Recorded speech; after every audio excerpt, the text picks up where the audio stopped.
Good evening, everyone, and welcome to Talk with the Titans, live from London, UK, all the way to the US of A and worldwide. I'm your host, Callum L, and this is Talk with the Titans. Oh, man. What's really good, family? Tree. Do you know what, yeah? I'm going to have to apologize for the late delay. I'm trying my very best to actually sort out everybody to make sure everybody could come onto the show. I know you guys been saying, Callum, I want the link, I want the link, I want the link. Yes, the links have been sent out to you guys. So if you've been asking for the links and you've emailed me today, the links have been sent out. Okay. We're going to momentarily have Christian Prince on okay. We're going to have Christian Prince on the channel. And if you still want the opportunity to come on before he actually makes his appearance, all I'm asking you guys to do is simply email me on Titans TV. Okay, email me Titans TV, so you can find all the details down below. Let me actually do this. Yeah, before Christian Prince comes on, let me do this. Okay, man. So right here, all you have to do is go into the description box. Okay, go into the description box and you will find my email address right here. Okay, kalam@live.co.uk. All right, kalam@live.co.uk. Right. So if you want the link for tonight's show, all right, and you've been calling me, if you've been messaging me and you want to ask Christian Prince a question, or you want to get involved with dialogue with Christian Prince, or if you want to debate Christian Prince, all you have to do is email me right here. All right, email me right here, kalam@live.co.uk. All right, that's all you got to do. So I already know, guys, you guys been speaking to me. I've heard your requests. Okay, I hope, yeah, we don't change up the scenario now. Okay, I hope we don't change up the scenario, because you lot have specifically asked me. You said, you know what, you know how fast, we break fast at such and such time.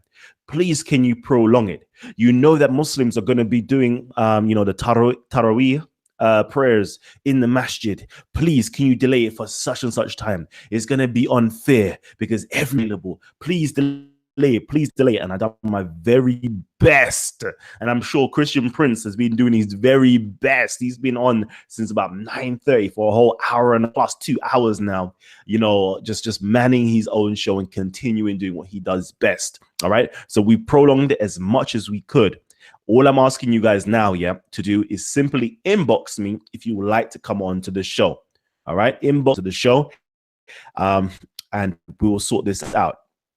Now, I'm checking my emails right now, family. I'm checking my emails right now to see if there's anybody I have missed out. All right. So we've got Bart Connolly. All right. I'm not too sure if you're Muslim or not. I might be biased here because it don't look like a Muslim name. But what is a Muslim name nowadays, eh? All right. So Bart Connolly, I have sent you the link. Okay. So if there's anybody else that would like the link, okay, especially Muslims, please holler at me. All right. Megatron, I've already seen your message. To do is go over into your Google Hangouts and you will see that I've already messaged you. Buddha Bing, the same thing as well. Just go into your Google Hangouts and you see I've messaged all of you guys. Okay, so you lot already got front row seats. All right, you lot are my regulars, you lot are my supporters, you lot keep our show running. So please, all right, if you want to come on, all you have to do is check your inboxes. Now, I've received several phone calls that people would like to actually ask Christian Prince a question. Unfortunately, because Christian Prince is going to be using Skype. All right, it's going to be very difficult to hook up the Skype with with the Hangouts. Okay, it's very, very difficult to do, especially on the laptop. So what I'm going to be doing, I will be calling Christian Prince momentarily. Okay, I'm just trying to make sure that it's all set up. All right, we've got my brother Zion Lex. Okay, Zion Lex says he'll be in London in July. I love to come to Speaker's Corner, Kalam. Yes, Zion Lex, we'll definitely love to get you on here, or get you in Speaker's Corner. We'll look after you as always. All right. So yeah, I know Christian Prince is ready. Don't get twisted. I know. Please just bear with me for a little bit. I'm just trying to make sure that everybody has come on who needs to come on, and then I'm going to open it up so we can have your grand, and just bear with me for a hot minute. Okay, my apologies. So again, right now Christian Prince is live. All right, it is vibrant on his channel. I'm there right now. We have over 3 tuned in. We have over 200 people tuning on my channel right now. That's a mass total of 500 plus people ready to get involved with the discussion. Get into Christian Prince's mind and get into Titans TV flavor. Okay, so we're gonna start it real soon. Okay, family, we're gonna start real soon. But my subscribers, if I can get you guys to do me a favor, do me a quick favor. All right, those of you guys who are on laptops, if I can get you just hit a new tab. Okay, type in Arabian Prophet. All right, Arabian Prophet. Sorry, the Arabian Prophet. Let me actually quickly go onto his channel real quickly. All right, let me go onto his channel. So we got the Arabian Prophet right here. So as you can see, this is his channel. What I would love for you guys to do is simply click onto it. All right, click onto it and subscribe. I've already subscribed. I've already hit the bell icon. You know how I do. This is what you need to do. Subscribe to his channel, hit the bell icon, and show him the support and show him the love. I would love to cross-pollinate and make sure that, a very, a good number of my subscribers gets to know about Christian Prince. If you're into Christian polemics, if you're into information to do with Islam and actually debating Muslims and learning new information, okay, this is the channel that you need to go. All right, this is the channel you need to go to. Check out all of his previous shows and posts. So for example, we got some real controversial ones, right? So we got Who Killed the Prophet Muhammad. All right, this was a big one. And what do we learn from his death? Another one. Okay, so that's 127 views right there. We got the cutting of the hand of Saudi Prince. Okay, so we got so many different videos that Christian Prince puts out weekly. Okay, weekly he puts out very diverse shows. So please, I would love for you guys, if you have the opportunity, to open up a new tab, all right, and go there, subscribe, and make sure you say hello from the Titans TV family. If you could do that for me, please. All right, please. So again, let me get it started. I'm gonna actually ring Christian Prince right now. All right, and I know we've got a few corners family would love to actually get involved as well. Give me a little while. Okay, we got different people trying. Give me a little while. I'm gonna get Christian Prince on right now, and it's gonna get heated up. If I can get Gabs, if you can come on real quickly, and Megatron, if you would like to come on real quickly as well. Yes, bro. What's happening? Whilst I actually get Christian Prince on. Go ahead. Peace, bro. What's happening? What did you want us to do exactly?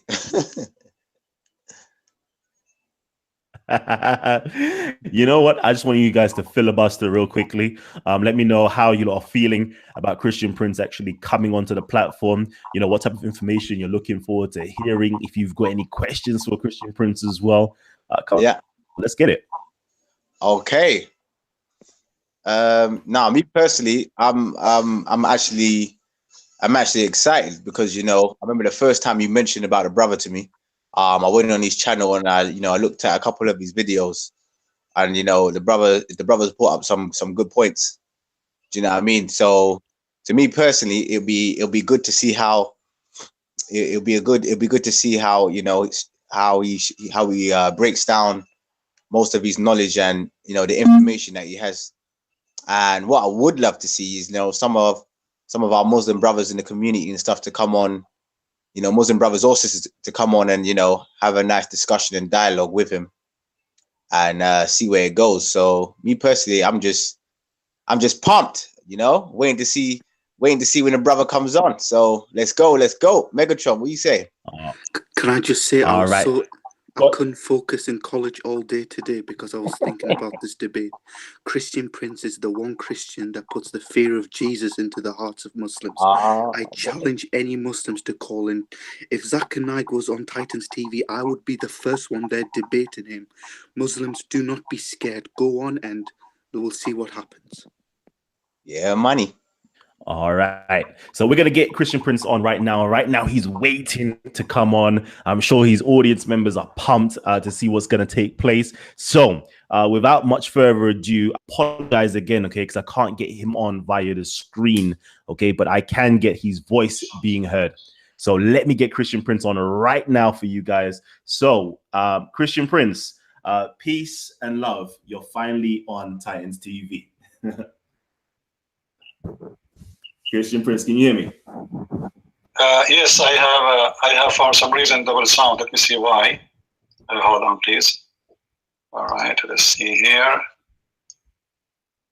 All right. Yep, I hear you. All right. Thank you very much, and thank you for having me, and thanks for all those people who are waiting to have me in your program. I'm honored to meet the brothers and people who I never met before. For sure, I don't mean you. I mean all the others. And actually, even you, I never met you in person, but obviously, it is an honor to be with the good ones. Our challenge today is not really a challenge. Let us say it is a challenge of knowledge, of those who claim knowledge. It's a challenge of claiming things, and yet they cannot prove it.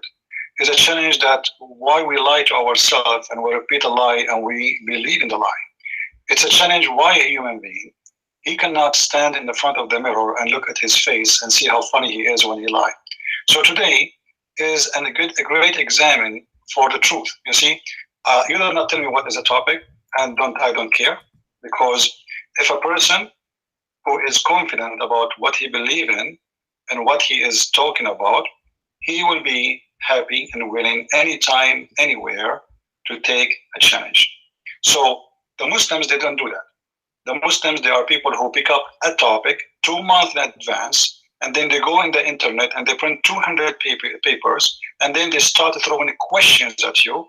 And the second you answer them and you point a question to them about what they said, they run away from answering. So I hope that today we will have some Muslims who are willing to call. And you ask many Muslims to come and debate me, and for some reason, none of them show up, or none of them is there. And you mentioned Dawah, I don't know the names, I don't know if you can mention again. You said Adnan, Rashid, all the names are shiny names in England, but yet not even one of them is there to be here. The question is why? That's right. That's right. Why not? Why not? You know what? I'm going to say this, family members, okay? I know you guys are trying to phone my phone, okay, to get involved with Christian Prince tonight. Unfortunately, I'm using my phone to actually conduct this interview with Christian Prince, okay? So I'm apologizing. You can't actually phone my phone. I'm going to try to find a way around it, okay? For those of you guys who don't have Google Hangouts, give me for a little while and I'll see what I can do for you, okay? Now, there's a few people that are still emailing me right now, so I'm actually going to try my very best to get you on. Just bear with me, okay? Bear with me. So first of all, before we actually start this off, all right, we've got over 314 people. We got over 300 people on Christian Prince's channel as well, tuned in right now. And I'm asking for both audiences, okay, to hit the like button like crazy, please, okay? Hit the like button like crazy and let everybody know that we're live right now. Christian Prince, we're about to go in. We're gonna get some Muslims onto the panel. Trust me, there's been emails just flooding in that they all want a piece of Christian Prince. Let's just see how true that is. This is gonna get real interesting, family. So again, please hit the like button, and if you have the opportunity to share it like crazy with your friends, with your families, do it as well. Okay, you can get your imam or your ustad, or Molvi, or whatever the case is to come on. Let's get it. All you have to do is email me at kalam@live.co.uk. All right, kalam@live.uk.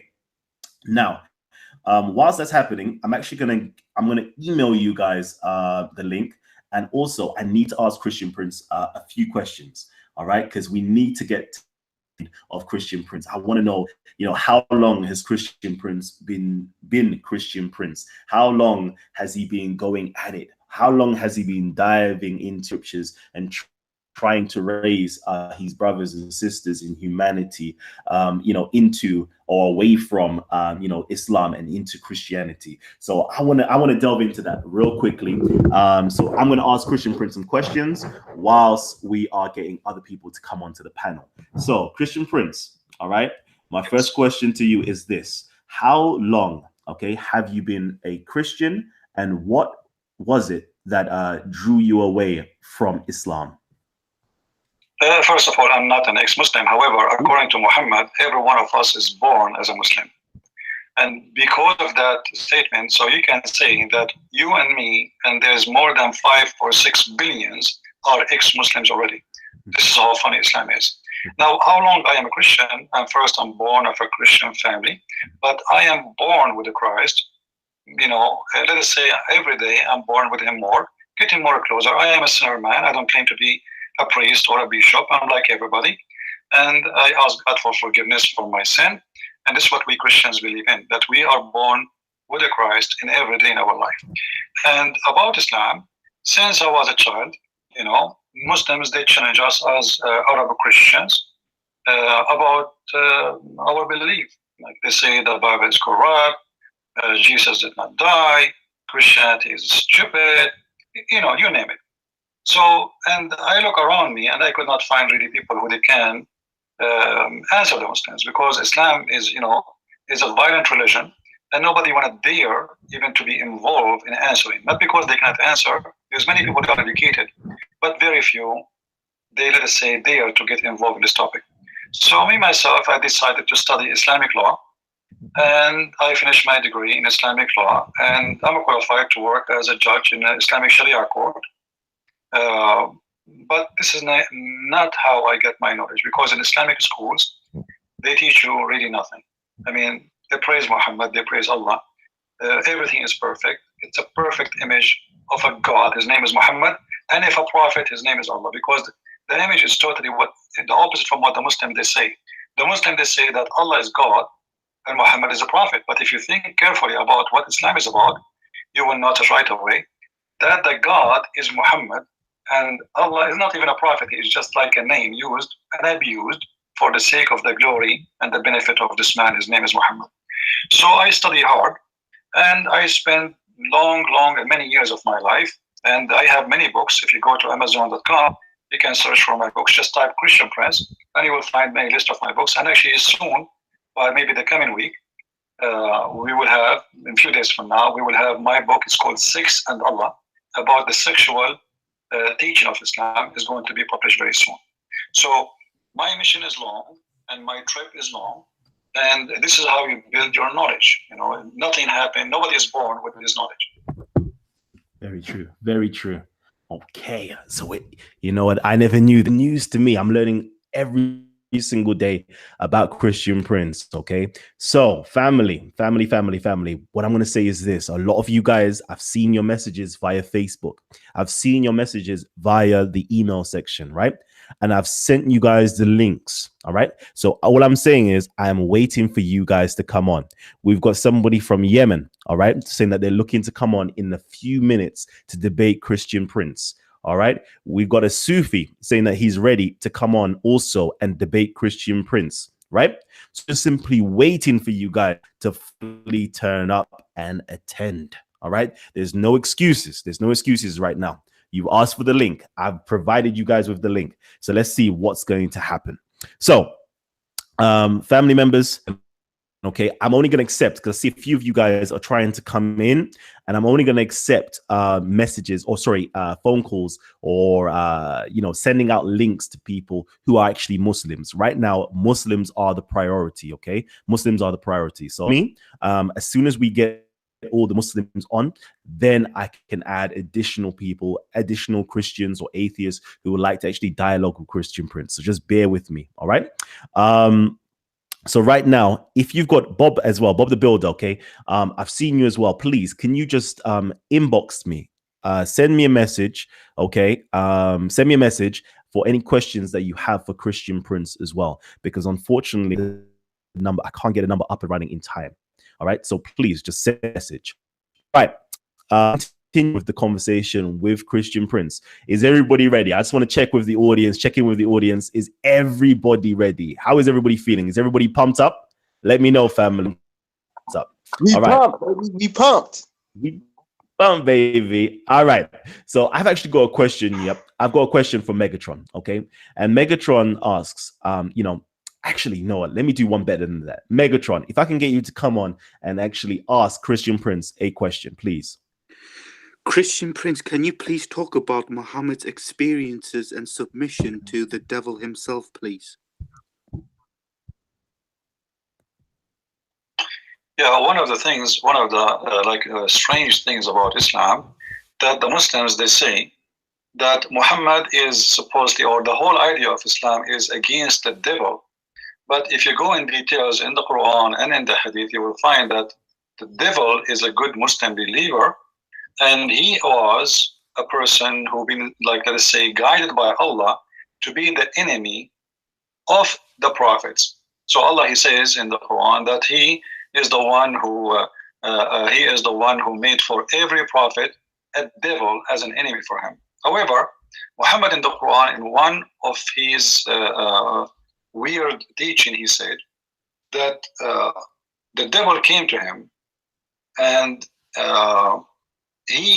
Muhammad, to convert him to Islam, and because of that, this devil, he commanded Muhammad not but to do good, which means Muhammad, he claimed that he received a command from the devil, and based on this command, Muhammad command. Now, how in the world he is a devil, but yet he gave a good command? And how in the world that Muhammad is a prophet of God, but yet he received a command from the devil? Because remember, when somebody says, I receive command from someone, that means I am his servant. And as long Muhammad, he acknowledged that the one he is receiving command from is the devil himself, and he claimed that this devil, he commanded him not anything bad, but to do good. That has to believe that the devil is a good person. And because of that, then we need to ask more questions. Was Muhammad receiving command from his God, all of it, or he was receiving some commands from the devil and some commands from the Satan? Now, if there is any Muslim, he don't believe in what I'm saying, I am willing to post or to show even in my screen the hadith, which is located in the book of Sahih Muslim, hadith number 2814. Muhammad, he said, and I'm not translating, I'm reading what the Muslims wrote in their website. Can I just stop there you? Is none. Can I just stop you real quickly, okay? Because you know what we love doing here on Titans TV, and as you know what, you are a trendsetter with this, because you go into profound detail, not only with the English, but into the Arabic itself. Not only into the Arabic, you actually translate into various different languages, such as the German and various other languages as well. So what I would love for you to do is just show it on your screen so everybody can see it. All right. So there's no wiggle room. There's no excuses. They can all see it. I can actually either, do you want to share it on your screen? Because I know you've posted it into your chat section, but would you like to share it on your screen so your audience can benefit as well? No problem. No problem. Let me get the hadith and share it in the screen here. So we can go from there. Let's see. Yeah, because as you know, I always show everything, because I don't want the Muslim to say he is making things up, and this is not true. Here, this is the hadith in front of us, if you read with me. And this is the Muslim translation, by the way. I have nothing to do with it. I'm not a translator for this hadith. I'm just reading for you. This is sunnah.com website. Muhammad said, there is none amongst you with whom is not an attach from amongst the jinn, between two brackets, the devil. That they, the companions, they said, Allah Messenger, with you too? Thereupon he said, yes, but Allah helps me against him, and I am safe from his hand, and he does not command me but for good. So this is Sahih Muslim, and this is the hadith in the front of your eyes. the number, the translation, the reference, everything.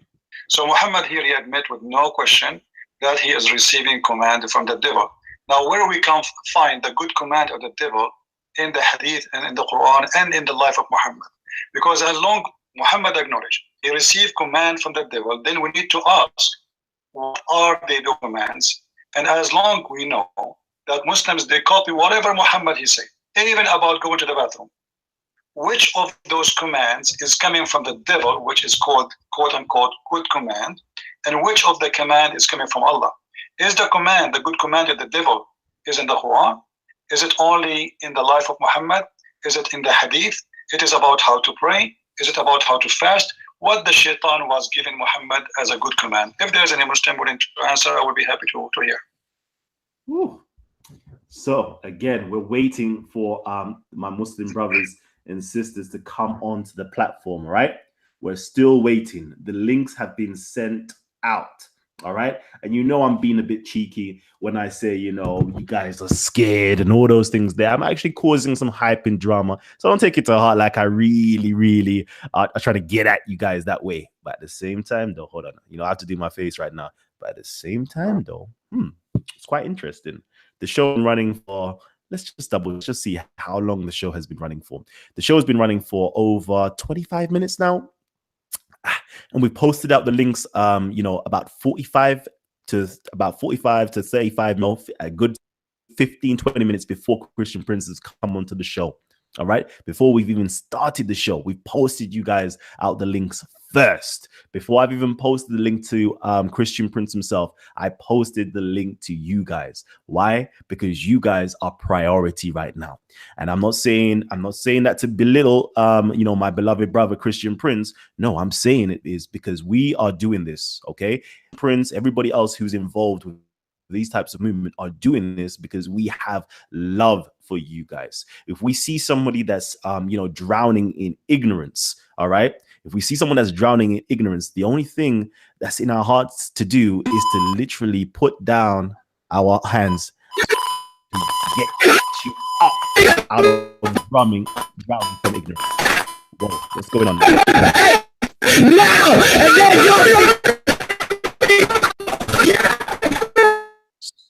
So already, we've started to see it. We've got trolls coming in. There's trolls that's now inboxing and trying to come in. So we can already see that they're just, you know, they're trying to disturb the show already. We've seen it in the past that they've come on and tried to disturb the show, and it's Islamic related content that they want to disrupt. What is it? What is it that you're so scared of?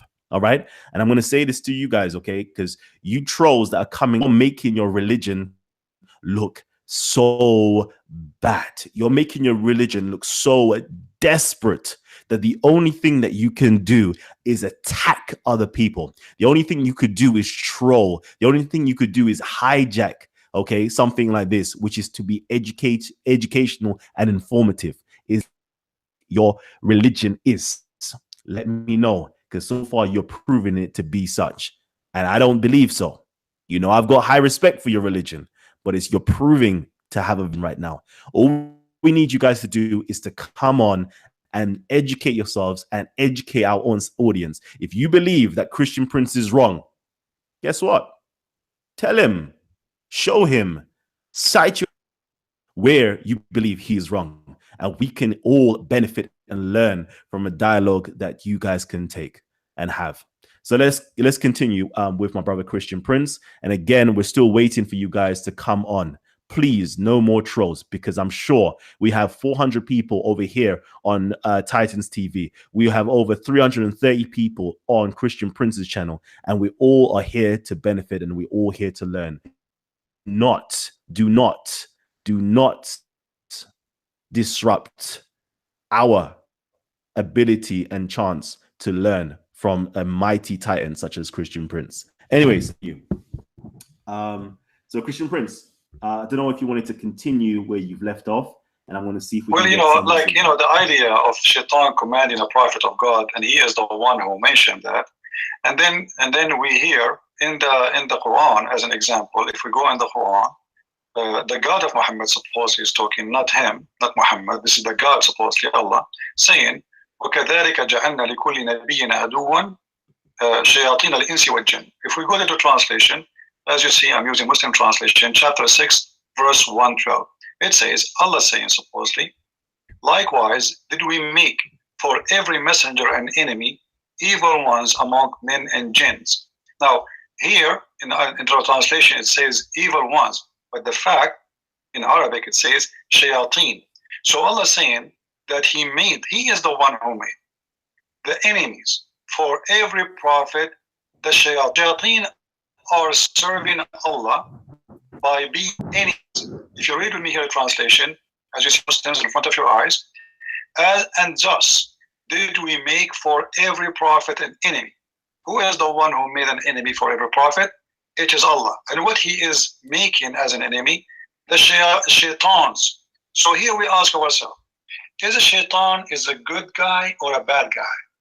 Based on this verse, shaitan is just a good Muslim doing his job. He is hired by Allah to be an enemy to you. Who is the one who hired the shaitan to be an enemy? It is Allah. Do shaitan have a choice to refuse the job? No. And us, that Islam believe in something called destiny, which means your fate is made, written. In the Hadith, Muhammad, he speak about a debate between Moses and Adam. And Moses, he said to Adam, because of you, we are out of heaven. And because of you, we lost salvation. We lost the heaven, we lost the Jannah. So Adam, he said to Muhammad, are you going to blame me for something written in my fate by Allah 50 years or 40 years, depending on the hadith, before Allah, He created me?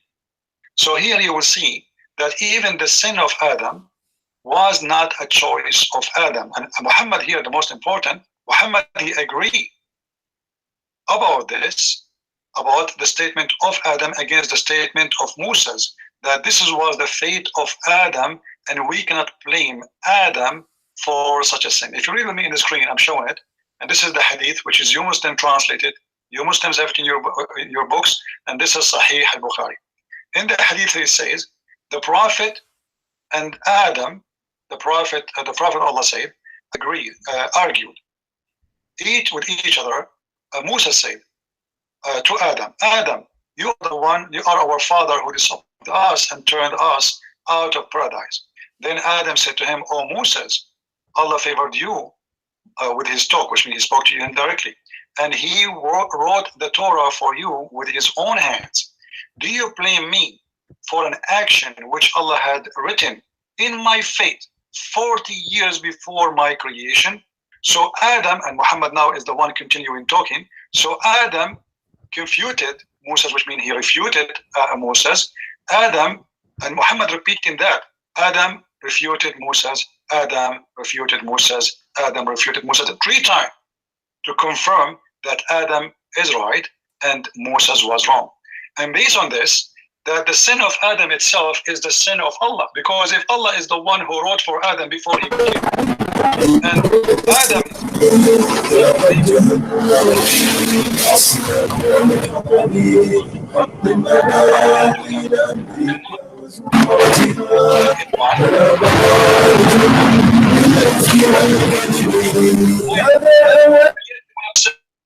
which he did not do, it was the sin of Allah, created by Allah, ordered by Allah.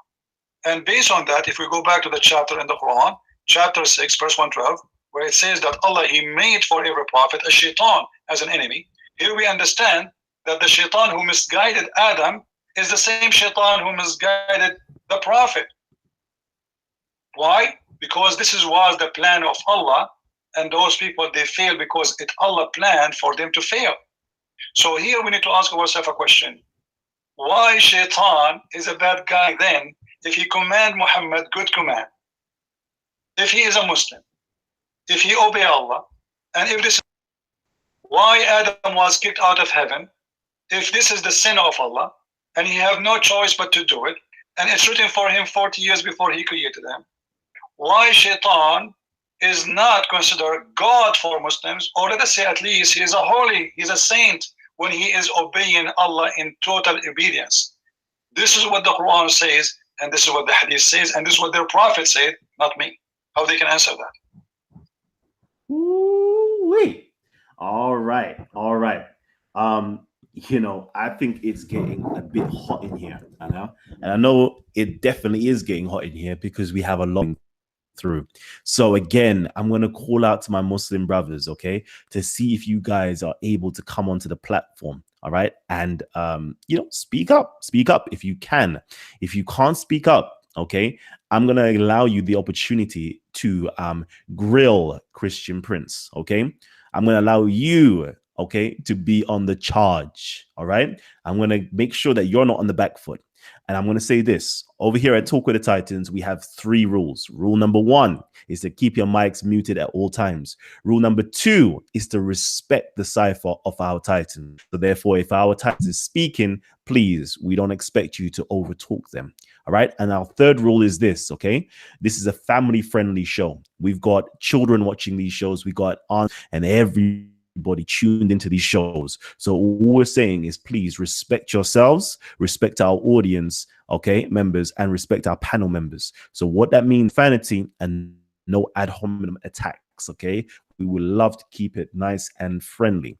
So I believe we do have a Muslim on the panel. Correct me if I'm wrong. Liberal, are you there? The Liberal, are you there?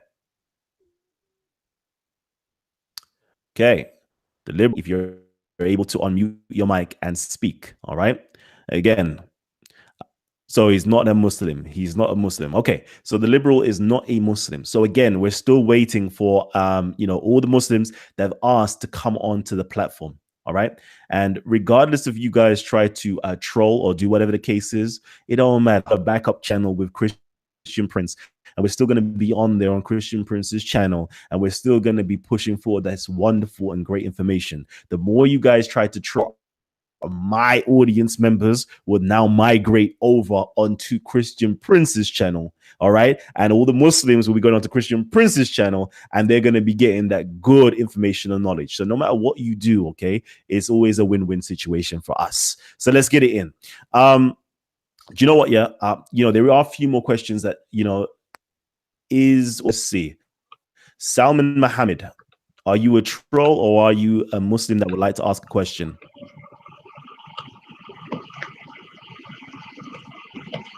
We're waiting for you. Salman Mohammed. Okay, I take it that you are a troll.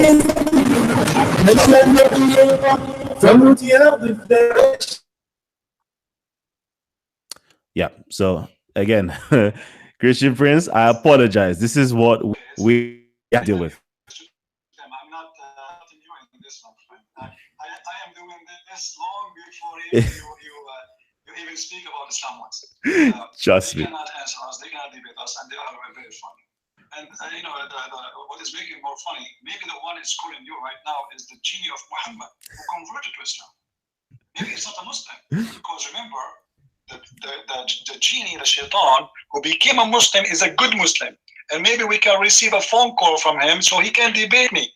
Maybe we can have finally a debate between a Muslim shaitan and Christian Prince. That would be amazing. Do you know what? Yeah, I was wanting to know this. Can the devil have children? Can the shaitans have children? And talking shaitans out there today, please let us know. Well, yes. Well, according to Muhammad and according to the Muslims, shaitan he have children, and shaitan he lay eggs. This is one of the you see, Islam is a kind of a collection of fairy tale stories. And Muslims, they copy paste, and nobody asks himself where this is coming from. All of what they know, the Prophet said, the Quran said, and as long it says that, so then we have to obey and we have to follow blindly.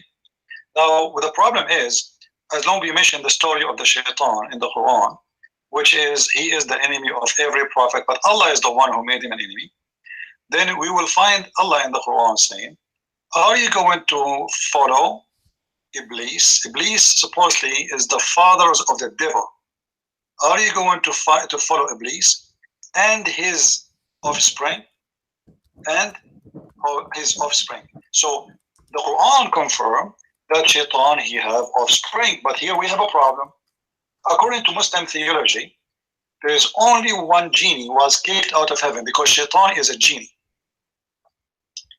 This some people do not know. They think some people they mix between Christianity and Islam. In Christianity, Satan was an angel. In Islam, he is not. He is a genie.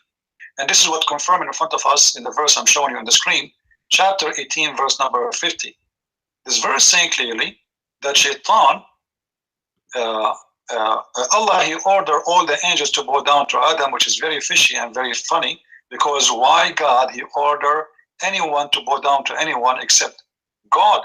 The Muslims, they say to us that we don't commit shirk and we are the only one who we bow only to Allah. But the fact, it is Allah the first one who asked people to bow to someone else beside him. So here we see that Allah said, behold, we said to the angels, bow down to Adam. They bowed, except Iblis, and he was one of the jinn. Then, and he broke the command of his Lord. So he broke the command of his Lord. But the fact, this is not true, because Allah, he said, all angels bow down, except the genie. But the genie is an angel. So this is a very stupid statement in the Quran. Imagine I say, all dogs get out. And then I get angry from the cat. I said dogs. Angels are not genie, and genie are not angels. They are two different kind. So Allah ordered the angels. So why he's upset from the genie? That's because it's a stupid mistake in the Quran. And then he says, continue, are you going to take him and his offspring as a protectors rather than me? So the Quran confirmed in this chapter that Shaitan have an offspring. And because Allah, he kicked only one genie out of heaven, the Muslim now, they have a struggle with this. How Shaitan offspring if he have no partner, he have no wife?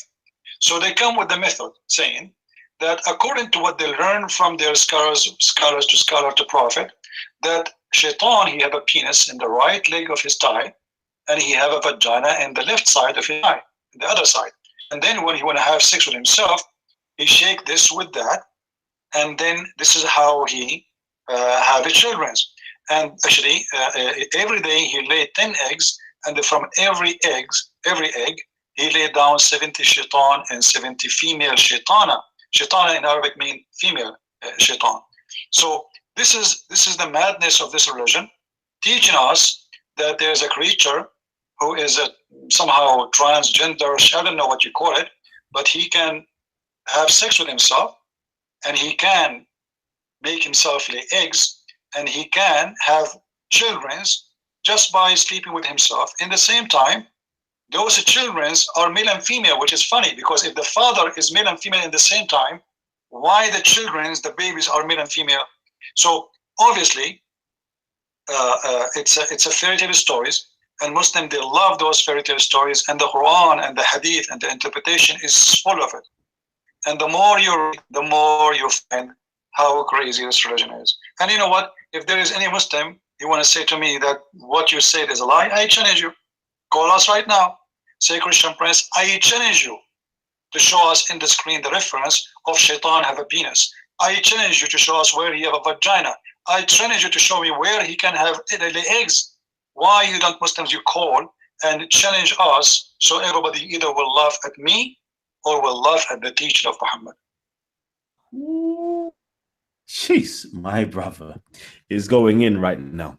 So again, family, I'm here, okay? I'm trying to go as easy as possible with you guys. So Christian Prince has just been laying down the pipes, all right? And so far, I'm not getting anything in terms of a response back from you guys. You guys have emailed me from earlier on this afternoon, right? Earlier on this afternoon, and I'm still waiting for you guys to jump onto the panel. You guys are not going to jump onto the panel. So, and we've got 400 people tuned in right now. So family members, okay, we got over 400 people tuned in right now. Can I get you guys who have a like button to please hit the like button? Show your support for Christian Prince by hitting the like button. Okay, show your support for Christian Prince by hitting the like button, as well as showing your support show your support for Titans TV by hitting the like button, okay? Please do that. Show your support by hitting the like button for Titans TV. Show your like as and support by hitting the like button. Again, awesome. And again, you know, I'm going to stop talking about them because it's just getting real redundant right now. So if it's possible, family, if it's possible, I'm actually going to go over to my messages. All right. I'm going to go over to my Bob the Builder. He actually asks a question. All right. And I'm going to get the question out to you guys. Just bear with me for one hot second. Okay. He asked the question and it's concerning textual variants inside Quran. All right. For those of you guys who don't know Bob the Builder, please go check out Soko Films. Soko Films. He's a Christian apologetics at Speaker's Corner. He is, you know, if not, I think personally he's taken over the spot from Jay Smith. He is literally taking over Jay Smith's spot at Speaker's Corner. So if you want to learn Christian apologetics, please tune in to Soko Films and watch him debate live with Muslims. All right. Okay. So his question is this. Hafs Quran, Surah 10, verse 2 says the La Sahirun. Ibn Jamaz's version says La Sihrun, magic. One is speaking of Muhammad, the other, the Quran. Are Qurans clearly different? Could he comment on this and other textual variants between Qurans? So I'm not too sure if you... What chapter, my friend? What chapter you said? That chapter is 2? Chapter 10, verse 2. Verse 2. Okay. Verse 2, all right. And the question again, repeat please. So the question is, could you comment on the textual variants inside of the Quran? But in particular to this verse, he's saying that the textual variants is saying that magicians is involved with the Hafs Quran and magic is involved with the Jamaz version. So I don't know if you... Well, you know, we don't want to make it complicated because there is, you know, the text in front of us is speaking about that when Allah he sent his prophet, people they say he is a magician, and here we have a funny statement. Why the people they are saying that he is a magician, and how he can be a magician when Muhammad he did not do any wonder? But the fact here, what people do not notice, that the Arab in the Middle East, when they say Sahir, it doesn't mean that he is a magician practicing magic. It can mean that he is a person under the influence of magic, which means himself he is possessed in other way in the Christian, let us say, dictionary. So we say someone is possessed by the devil or by demon. So here they are saying that Muhammad is a person who is under some. And actually, if you go in the Quran, you will see that the magic itself is not something bad in Islam. It is Allah himself who opened a training school for magic. So the Quran speaks, as an example, that there's two angels, their name is Harut and Marut. If we go to chapter 2, verse 1 or 2, Harut and Marut, we can go there. And those two angels, Allah, he sent them in the tower of the Babylon. They are the one who taught the shayateen, the shaitan, who taught the people how to practice magic. So the source of magic, according to Islam, is coming from Allah, and Allah is the first one who opened a training center to teach magic by sending two angels down using the Babylon Tower. And this is coming from an old legends where people, they believe that God, he sent two angels who they are specialized in teaching magic, and he sent them in the Babylon Tower, and one of them is Harut and the other one is Marut, and this is coming from the east of the north of Iraq territory, legends, where people, they believe in this madness, and Muhammad, he adopted.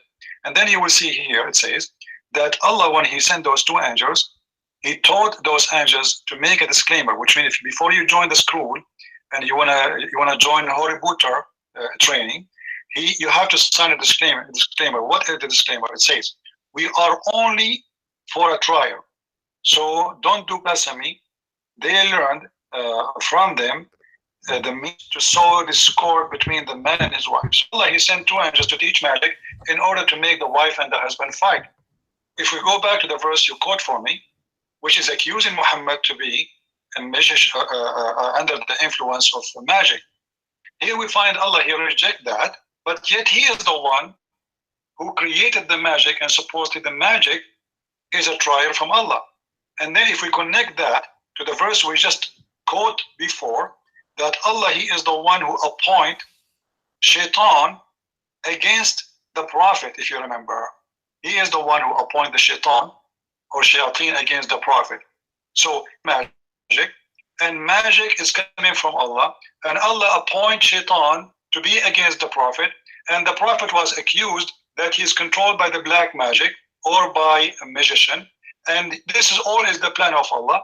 So why the Muslims and why the Quran even here is declining such an accusation against Muhammad? Actually, if we go in the hadith that Muhammad, you know, he agreed that he was under the influence of the black magic. He stopped imagining things never happened, and this is exactly to him. They were not saying to him that he is a magician. They were saying to him, you are under the control of the devil, and you are a person who is under the black magic. So if we go here, let me show you the hadith. There's many of them, but one of the most funny ones I found it. The Prophet continued for such and such period of time. Imagine that he has slept, had sexual relationship, which means with the wives, but in fact he did not. So the Prophet, he was imagining. Why he was imagining? Because the story continues, and the 2 angels who they are in charge of such kind of illness, which is the magic. 2 angels, they came to Muhammad's room, and as you see here, Muhammad described them as 2 men. There are come to me 2 men, one of them sat near my feet, and the other near my head. The one near my feet asked the one near my head, pointing at me, what's wrong with this man? So now we understand that there is something wrong with this man. This is not good. This is not good. Something wrong. The other one replied, he is under the effect of a magic. And this is what the people, they were saying to Muhammad. You are just a person who is possessed. You are a person who is under a magic. And we know your story. Even your wife told us about it. Even you say that. So as you see, Muhammad himself confirmed that there is 2 angels. They come to him and they are coming as a rescue from Allah to save him from the problem. He is under the effect of a magic. But magic is satanic. But the Satan is taught by Allah. By who? By the 2 angels, Harut and Marut. And they are obviously the same 2 guys who came to Muhammad to save him from the issue, because they are the master of magic, and they are the one who taught magic, as we saw in the previous surah. So they are saying to him, you are a possessed man, you are a person under the influence of the devil, how we can believe thee? You must be a false man. Ooh, now that's powerful. That is absolutely powerful. And again, I'm actually giving up any form of hope that some Muslims will actually come and discuss. So what I'm asking you guys to do right now, okay, is to send in your questions. Send in your questions via email. Unfortunately, we've got too many. I'm not complaining that we've got so many people, viewing Titans TV and the Arabian Prophet Christian Prince's channel. I'm not complaining, but the only way I'm able to vet these questions is if you guys email me over your questions. So far, we actually do have a Muslim that has emailed us over a question based upon the hadiths that my brother Christian Prince. So let's see.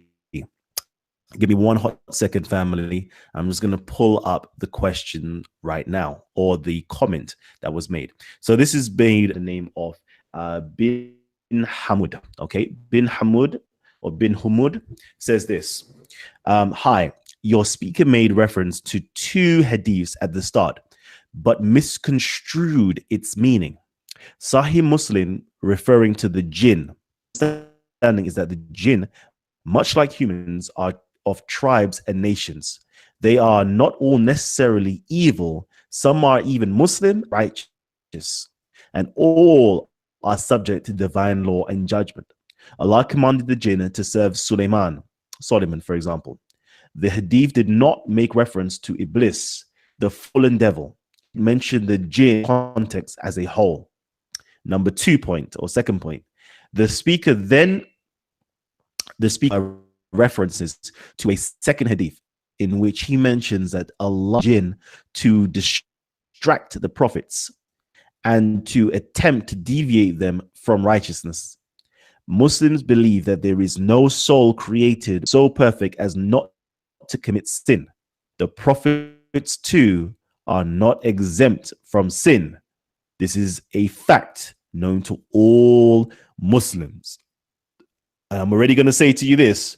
I already seen where you've just opened up yourself for an onslaught from Christian Prince. So Christian Prince, this is the first person, the only Muslim that was brave enough to actually rebuttal anything that you had to say, and they've done it via email. So I don't know if you heard everything. Could you please respond to them? Yeah, first of all, genie, this is not a shaitan. Obviously, he does not know what his prophet said, because Muslims are copy-paste people. They are limited to 2 lines, but they don't read the rest. The hadith in front of us says, I look for the Messenger of Allah and put my hand on his hair. He said, your shaitan has come to you. I said, don't you have a shaitan? Don't you have a shaitan? He said, yes, but Allah, he helped me against him and he submitted. This is the same shaitan. So you are saying to me, this is a genie, this is not a shaitan. It is a shaitan, my friend. Do you see the word? It's even written in English. So it's a very funny argument, with my respect to the gentleman who is trying to defend what he said. So it is confirmed that this is a shaitan, and actually the same hadith repeated in many places, that this is a shaitan who Muhammad is commanding him, but he claimed that he is surrendered to Allah. I mean, a Muslim shaitan, that is the most funny statement. What is the second part you said about the verse in the Quran, right? That Allah, he made the shaitan enemy to every prophet. Yes. And the prophet, the prophet, he is just a normal human being. Yeah. Before you do that, please, because unfortunately, all of the hadith is not showing on your screen. So if I can get you just to send the hadith over into your chat section, okay, so I can bring it up on my screen. Okay, So, I will post it in my, and by the way, this is Sahih, as you see.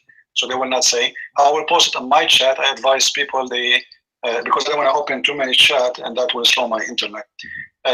Maybe my people there, they can post the chat for you, please. So this is Sahih Muslim, Sahih Hadith, Sunan an-Nisa'i, Hadith number 3960. Now about the Prophet, that he is, he is just a human being and he is the same as everybody, and etc. Well, this will be contradiction for the Quran, because obviously this person did not read his book. If we go in the Quran, we will find the Quran saying the following, that Muhammad is promised by Allah, that he is protected in the mean of religion.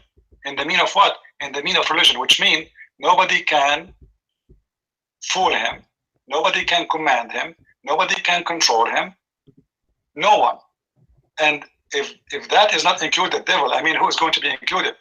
It says here, يا أيها الرسول بلغ ما أنزل إليك من ربك وإن لم تفعل فما بلغت رسالته والله يعصمك من الناس. Allah is protecting you from the people. And then we will find that Muhammad is promised to, that he is good from anyone, including even the genies. So if the prophet is just, then how the Quran says that he is protected and he is preserved from any harm, from anyone to do black magic on him? Because remember, even the black magic, the Muslim, they claim that Muhammad it was done to him by a Jew.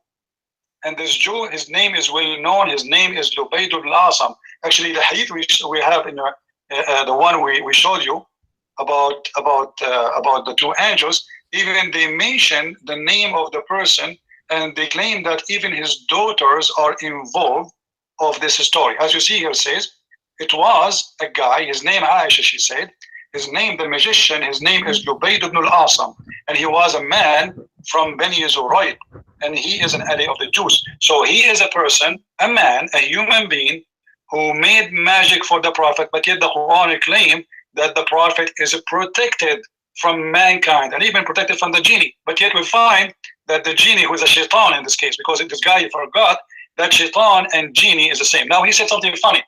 He said, this is not Iblis. I mean, this is funny. Because who here? The shaitan is the shaitan. He is the first shaitan. He is the second shaitan. Who care? You're a prophet, he said, my shaitan. He became a Muslim. I'm not going to ask him if he meant Iblis, the first shaitan, or the last one. But we care for that he is a shaitan, and shaitan is the name of the devil. The devil, the first one, Iblis, is the one we spoke about him. He lay eggs, as we showed you. Actually, maybe this guy, I don't know why he did not mention it. We can go right now, and we can show in the screen from the official Islamic website of Saudi Arabia that shaitan, he had sex with himself, and he had sex with his vagina by entering this into that, which means his penis. And as you see here with me, I hope this Muslim is watching, and I hope he speaks Arabic, that will make it easier. They said, a person, he asked, one of the companion, he said, about the Quran saying that shaitan, he have offspring. He said to him, do shaitan have a wife? فقال هل لإبليس زوجة؟ إن ذلك عرف أشهده. He said, do shaitan have a wife? He said, you know what, this is a wedding I never attend. This guy is a comedian. Then he continued, he said, and it says, according to the scholars, and وقال مجاهد, this is Mujahid, not me. Inna Iblis, this is the first shaitan. Iblis is the father of all shaitan. أدخل فرجه في فرج نفسه فباض خمس بيضات. Iblis, he did this, he entered this with that. فرجه بفرجه, which means his penis with his vagina. And he lay 5 eggs. And this is the origin of his offspring. So when this guy, he says to me that this is not Iblis, this is shaitan, he forgot that it's the same family, it's the same thing. Who care? I mean, shaitan. If you're Muslims, you believe that every human being have a shaitan, and Aisha, she have a shaitan, and I have a shaitan, and Muhammad have a shaitan. This is not my business, it's your belief, but still at the end of the day, he's a shaitan, and he is a genie in the same time. Because obviously this guy, he forgot that the Quran says that Allah, he ordered the angels to go down to Adam, except and he was one of the jinn. So this is the nature of the shaitan. He is a genie. He is from the kind of the genie, but yet still he is a shaitan at the same time. So you want to say to me he was a genie? It's true. He was a shaitan. Your prophet witness for that. So he is a shaitan and he's a genie. It's like you're saying to me that Fidel Castro is a human. We know that, but he's from Cuba in the same time. So he is a human. This is his kind. But he is still shaitan. That's what your prophet is teaching. So I find always that the Muslims, they have a very weird logic. If we continue reading here, this is, by the way, Tafsir al-Qurtubi, and this is the official government of the Kingdom of Saudi Arabia. So people will not say I'm making things up. Let me zoom in, please. So all of you can see where I am getting those references from. This is not my made. This is Tafsir al-Qurtubi. Quran.ksu.edition.sa, Tafsir al-Qurtubi, as you see. So here we will find the story continue, or let us say this hilarious story, saying that in other statement, shaitan, he had a penis. I hope the Muslims, they can read with me. And it says that Allah, he created for him in his right thigh, in his right leg, a penis. And he created in the left leg a vagina. So he if this by that, and every day he lay 10 eggs. فيخرج له كل يوم 10 بيضات ويخرج من كل بيضة 70 شيطانا وشيطانا. فهو يخرج ويطير. Let us translate. So he if this by that, which means he if himself, and then he laid down every day 10 eggs, and from every egg we have 70 baby shaitan. They are born of the eggs, male and female, And right away, when he is coming to end, he fly. This is a flying shaitan. Just take a note. I hope I did answer you. Oh my God! Listen, you know, I so far I'm if I'm a Muslim, yeah, I'm kind of scared to even ask Christian Prince a question right now, you know, because boy, I know you guys were not expecting a full a full answer like that. That was crazy right there. So you know, let me just actually go back into the question. Let me go back into the question and find you know, there's a certain part that I did want you to touch upon, you know, and it's definitely relating to Christianity. It says here, the speaker then makes reference to a second hadith in which mentions Allah created the jinn to distract the prophets and to attempt to deviate them from righteousness. Muslims believe that there is no soul created by God so perfect as to not commit sin. I want to know, is that true? Do Muslims really believe that there is no soul created by God so perfect as not to commit sin? I wanted to know, is there any prophet that did not commit sin? Is there any prophet that is pure and holy in the Quran? You want me to answer, or you are waiting for the Muslims? No, I'm asking that straight to you, because... All right. Well, the Quran says in chapter 19, verse number 19, that the Messiah is the Holy Son. So he is quoted as a holy. In the same time, the Quran quote Muhammad as a person who is a sinner. This is why the Quran mentioned that may Allah forgive to Muhammad his past and his coming sin. So Muhammad, he's a sinner, and Allah, he gave him an open license for sin. And actually the Muslim, in order to cover Muhammad, he said, well, Muhammad is just a human being like everybody, he commits sin. That is not the scenario. Muhammad, he commits sin like no one. For example, name for me one crime a human being can do, and Muhammad did not. However, because he have a license from his God, and the Muslims, by the way, they say, do you remember that it's once upon a time, there's a Catholic Pope, he made the document, he signed a document for people to go to heaven to forgive their sin. This is very funny, and I could not even find that it is true. But however, let us say for the sake of argument, this was true. It is in the Quran. The first one who forgive the past and to come sin, it was Allah, and that was a privilege only for Muhammad. So what kind, and look here, the Muslims try to fabricate a translation. They say that Allah is forgiving the fault of the Prophet, but the fact it says clearly, sin. Read with me carefully. That he forgive thee of the sin, that which in past is past, and that which is to come. Is giving an open license for the sinner Prophet Muhammad, who is, as we showed you, he is commanded by the devil, by Shaitan, who is under black magic, as he himself, Muhammad, he said, and he have a license to do whatever he want. Allah, he forgive the past and the coming to come. But look here with me, how funny the statement of Allah. Allah saying that Allah may forgive thee the sin which is in the past and which to come. I challenge the Muslim to tell me how that can be may. Is Muhammad saved or he's not? Because when we say may, it means maybe. It means possible. It means not sure. But the one who is talking is God, but yet he is not sure. Why this is happening? Because Muhammad is the one who fabricated the Quran. So Muhammad, he want to give himself a license. That, you know what, I am a prophet and I have a lot of sin, but don't worry, be happy.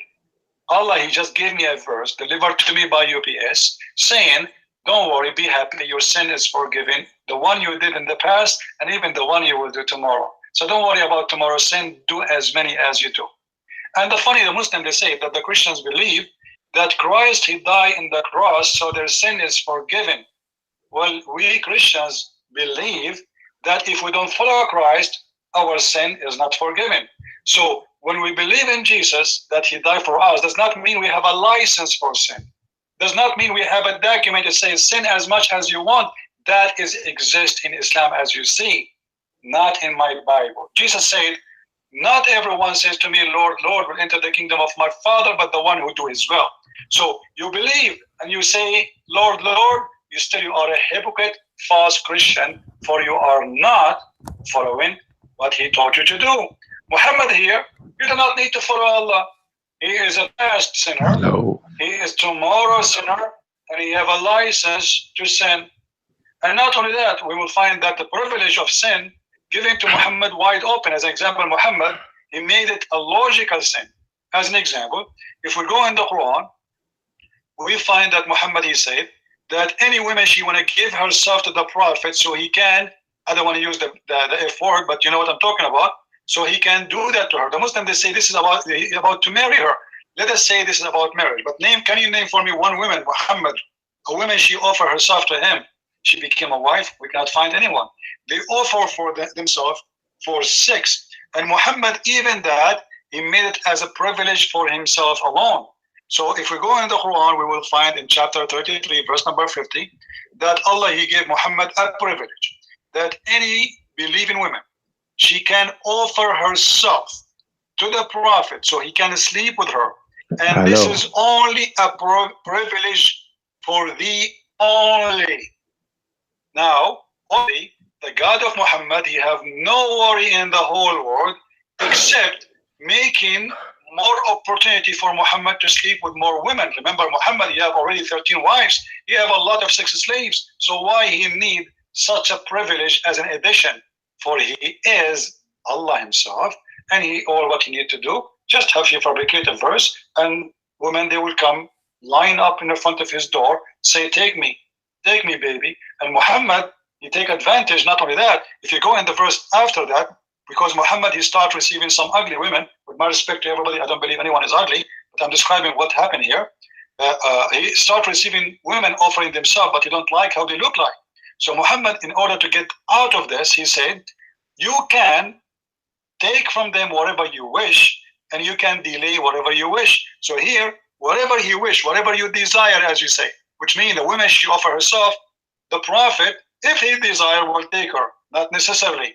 And Muhammad, after that, because the line became so long and he cannot take it no more, so he said, Allah, he sent me this verse, says that you can differ whom you though wilt of them, and receive into thee whom thou wilt, which means take it easy. Everybody will have a ticket. If I accept you, you will go to my bed. If not, I am busy. Sorry. So everything is in the Quran. Muhammad, he is using Allah as a way to take over women of people who they are around them, and those naive people, they are submitting themselves to Muhammad for sex, and this is supposed to be a privilege. And not only that, if we go to the interpretation of this chapter, we will find Ibn al-Arabi, he said that if the Prophet, he have many privileges, he counts 16. One of them, if the Prophet eyes fall into a woman, her husband have immediately to divorce and take her. And yet this person, he says to me, well, the Prophet is just a normal human being like everybody who does sin. I don't think this is normal. I don't think somebody, as an example, when Muhammad, he go and he flirt with the wife of his own son, and he said to her, praise be to Allah, the one who made my heart to flip for you. I don't think this is normal. I never heard of someone even go to his friend unless he is a very bad person. We are talking about a man who claimed to be a prophet, and he adopt a man, and then he go to his wife when the husband is not home, and then he flirt with the wife, and he said to her, my heart is beating for you. And then the husband come back, and the wife, she tell the husband what the Prophet, he said with loud voice and purpose, she said, so she can hear it. And then the man, he went to the Prophet, he said, Prophet, let me divorce my wife, she hurt me, let me divorce her. The guy is scared. Obviously his father, he want her, and he know that he's a criminal, so he decided to give her up before it's too late. He said, Muhammad, he said, keep your wife, man, keep your wife. And Allah, he made a verse for Muhammad saying, why you are saying to the man, your wife, when you want her, you hypocrite? So Muhammad, he got the wife from her husband after flirting with her in her house. Now I want to ask you, my friend Kalam, if a friend of yours, with my respect to your wife, if you have one, if you are married, if a friend of yours come to your door, a friend, not your father, because there's no way anyone would do that. A friend of you come to your house and he flirts with your wife. Is that a good man? Is that a trustworthy, as the Muslims, they say to us that Muhammad is the trustworthy? Is that the good manner? Is that the good ethic? Is that the prophet of God? Is that the one we are going to take an example for our lifestyle? If I take the lifestyle of Muhammad, I will go right now to my neighbor who have a wife. I will knock at his door. I will wait until the husband he leave. And then I will say to her, my heart is flipping for you. What kind of manner? What kind of ethic? What kind of a prophet? What kind of religion who allowed such a thing? And give such a privilege for a man he claimed to be a prophet. The mic is yours, my friend. This is too much. This is absolutely too much. Christian Prince has literally switched gears. We have gone up a notch. This is gonna be so you know what? Yeah, Gabs, hold on 1 second, okay? Because it seems as though we have got Omar. I believe Omar is calling in from Saudi Arabia. Correct me if I'm wrong, though. So Omar, if I can get you a mic. Okay, unmute your mic.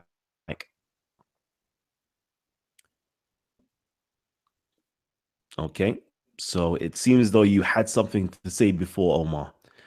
If you are speaking right now, we cannot hear you. What we can do is see the floor. So please unmute your mic right now so we can get you involved. All right, Gabs. I think the floor is going to talk to us. Genie. Yo, bro. I don't believe a Muslim will call us. I don't believe it. This is impossible. Hold on, actually. Hold on. He's just on mute. Sorry about that. Hello. Go ahead. Did you have any questions? Yes. Did you have any questions or comments? Yes. I just had a question for the speaker. I just wanted to know if he believes there's a difference between a jinn and a shaitan, or like what's his belief concerning a jinn and a shaitan. That's all I wanted to know, and then I'll have more questions after. Okay. So, my friend, I don't believe in jinn. This is your belief. I'm not a Muslim. I believe jinn is a big fat lie, is not exist. Okay, so but you're asking me if I believe in jinn and jinns. This is your belief, not my belief. Same time, the genie himself is a shaitan, and he is. Okay, wait. 1 minute. So you're asking me what the difference between the different. It's the same kind, except 1 minute. That the first genie who disobey Allah, Hello. And he was kicked out of heaven. His name is Iblis, and then he have children by having sex with himself, as we showed you in the screen from your Islamic reference from Saudi Arabia. And as long as you are from Saudi Arabia, I'm sure you are familiar with the website I just showed on the screen. So Shaitan, he is Iblis, the first genie who disobeys supposedly Allah. Why? Because he refused to go down to Adam. So genie and Shaitan is the same. However, Shaitan is one of the jinn who disobey Allah, and then because of that, Allah, he kicked him out of heaven. Why he kicked him out? Because he refused to obey Allah and to bow down to Adam. But if you ask me, Shaitan is right. Why Shaitan in the world is going to obey Allah to bow down to Adam? Do you have an answer? What is the reason for Allah to ask the Shaitan, or to be angry from the Shaitan, for not bowing down to Adam? Okay, so Omar, if I can get you to open up your mic, unmute your mic again. I'm just gonna remind you the rules, okay? Once one of our titans is speaking, you need to keep your mic muted. Everybody needs to keep their mics muted at all times, okay? When you've been given the time to speak, that's when you can open up your mic. So right now, you've been invited back on to respond. Okay. So again, I just wanted to know, are all jinn shayateen? That's my question. Yes or no? Are all jinn shayateen? That's all my question. That's it. Yes or no? Funny.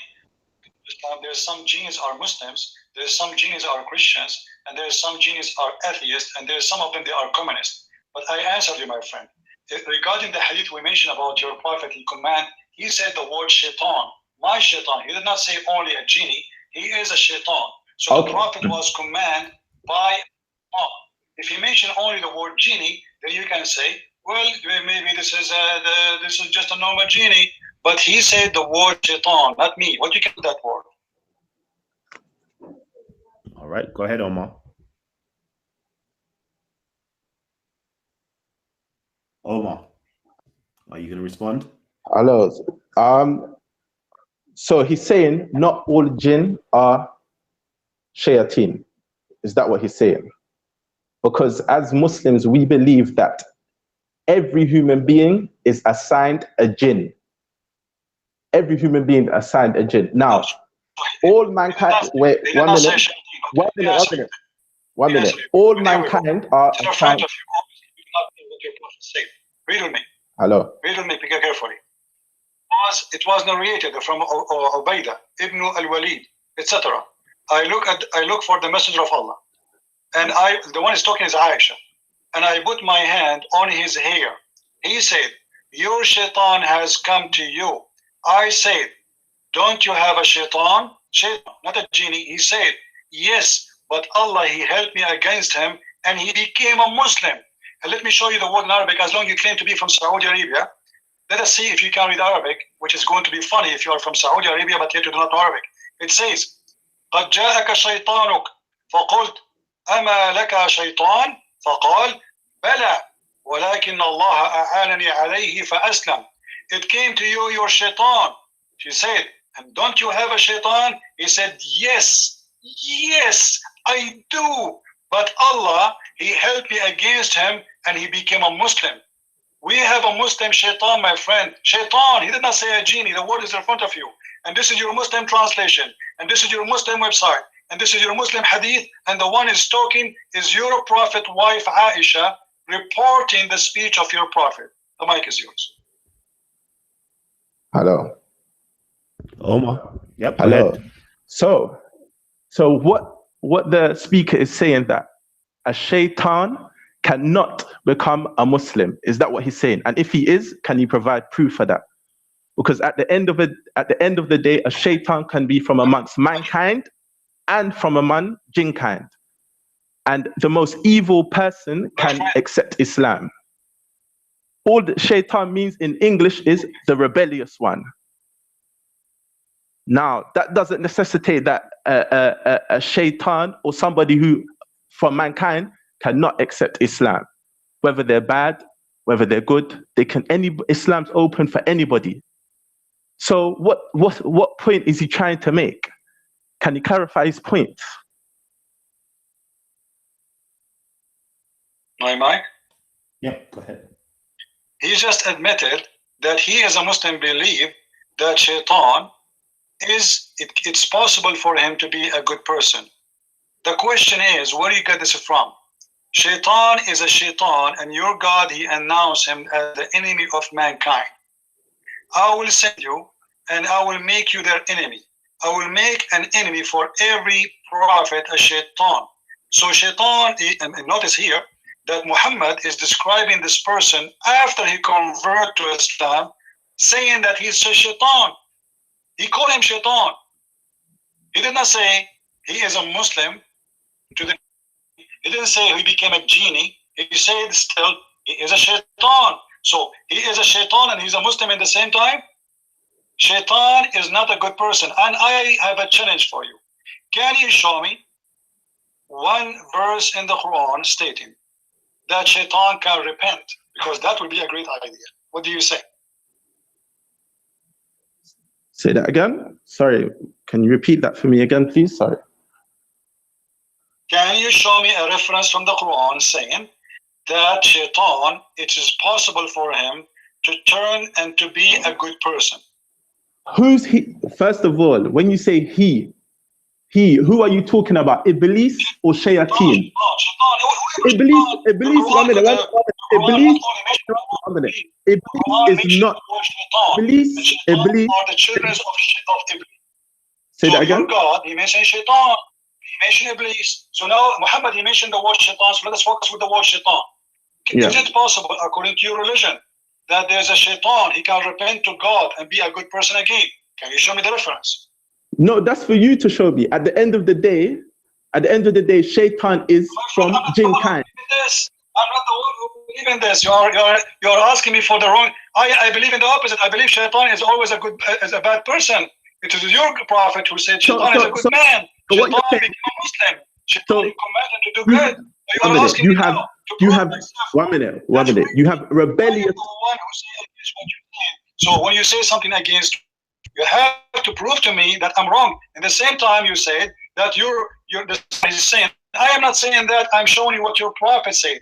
Your prophet said, my shaitan. If you go to many chapters in the Quran, as an example, chapter 222, verse number 33, it says that anyone who discuss about Allah, anyone who dispute about Allah, he is following shaitan. Any shaitan, all of them are the same. This is your Quran. So I have a challenge for you. Can you find me one reference anywhere it says that shaitan is possible for him to repent and turn back to God? First of all, it's not for me to show you that. What I'm telling you is, even the most rebellious human being, whether from mankind or from jinn kind, can accept Islam.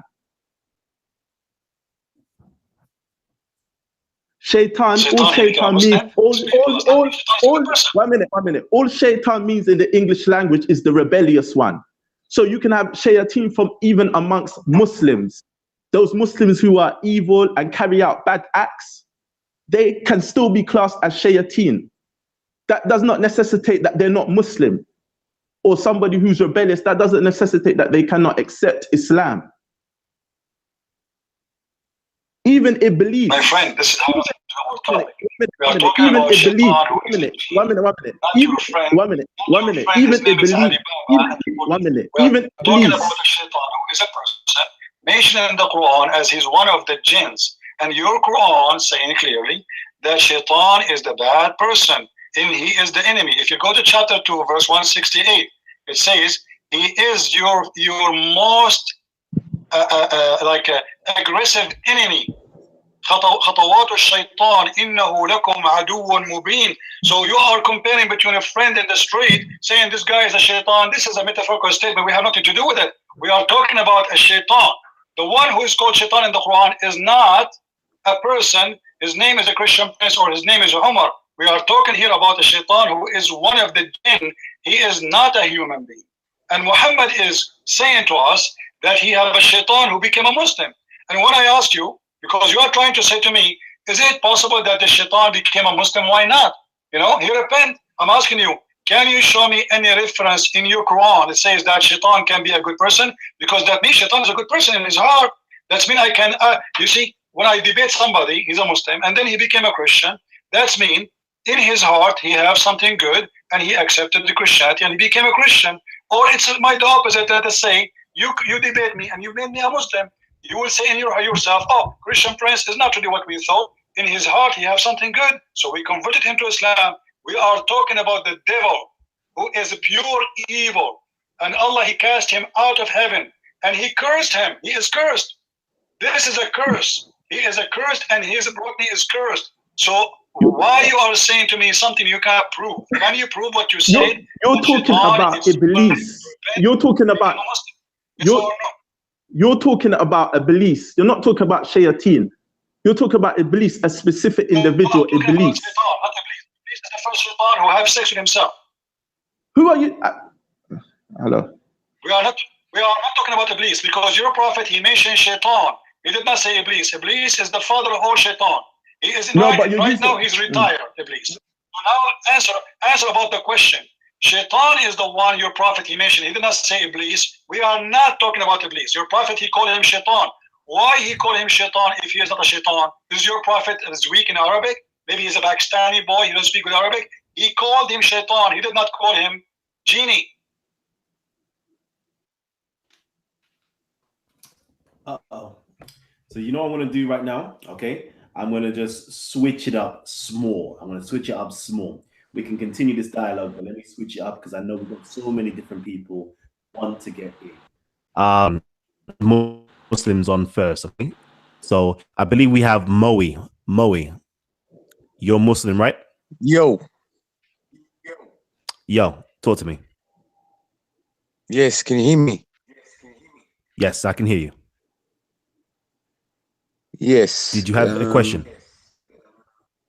The guy speaking, is he can you see me or? Yep, he can hear you. He can definitely hear you. Can you see me? No, we can see his blackness, darkness.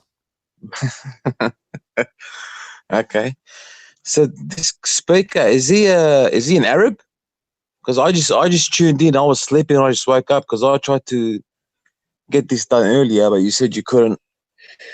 I just woke up and I'm just tuned into your channel, and I can hear an Arab accent in Christian Prince. Is he an Arab? Yes, he's an Arab. Did you have a specific question to Christian Prince? Well, I just tuned in and I heard him speaking about Shaitan or something like that. Is he referring to a Shaitan or the Shaitan? Do you know what? I would rather just move from that topic, because that's the topic that Omar has been trying to deal with. I know that you've emailed me prior that you definitely wanted to get on and actually challenge Christian Prince. So is there something prior that you wanted to challenge Christian Prince on, so we can have a nice productive conversation? I just wanted to jump on because you said that no Muslim was willing to confront him.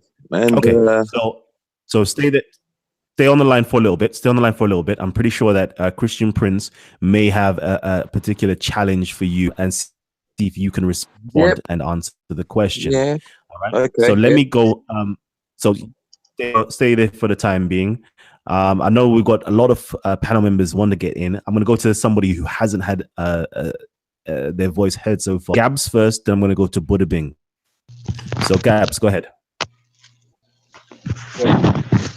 Nah, man, to be fair, just a quick one from me. Now, I've just been listening. You know, brother Christian Prince has been dropping some fire, dropping some fire. So I'm just listening. I'd rather leave it for, some of the Muslims and other Christians to get their questions and stuff out. So I'm just a spectator. All right. Oh, okay, perfect. All right, let me quickly go to Yusuf. Can you hear me? Yes, we can hear you. All right, great. Are you the Christian Prince? No, I'm not. Just ask your question, and then I'll get Christian Prince to respond. All right.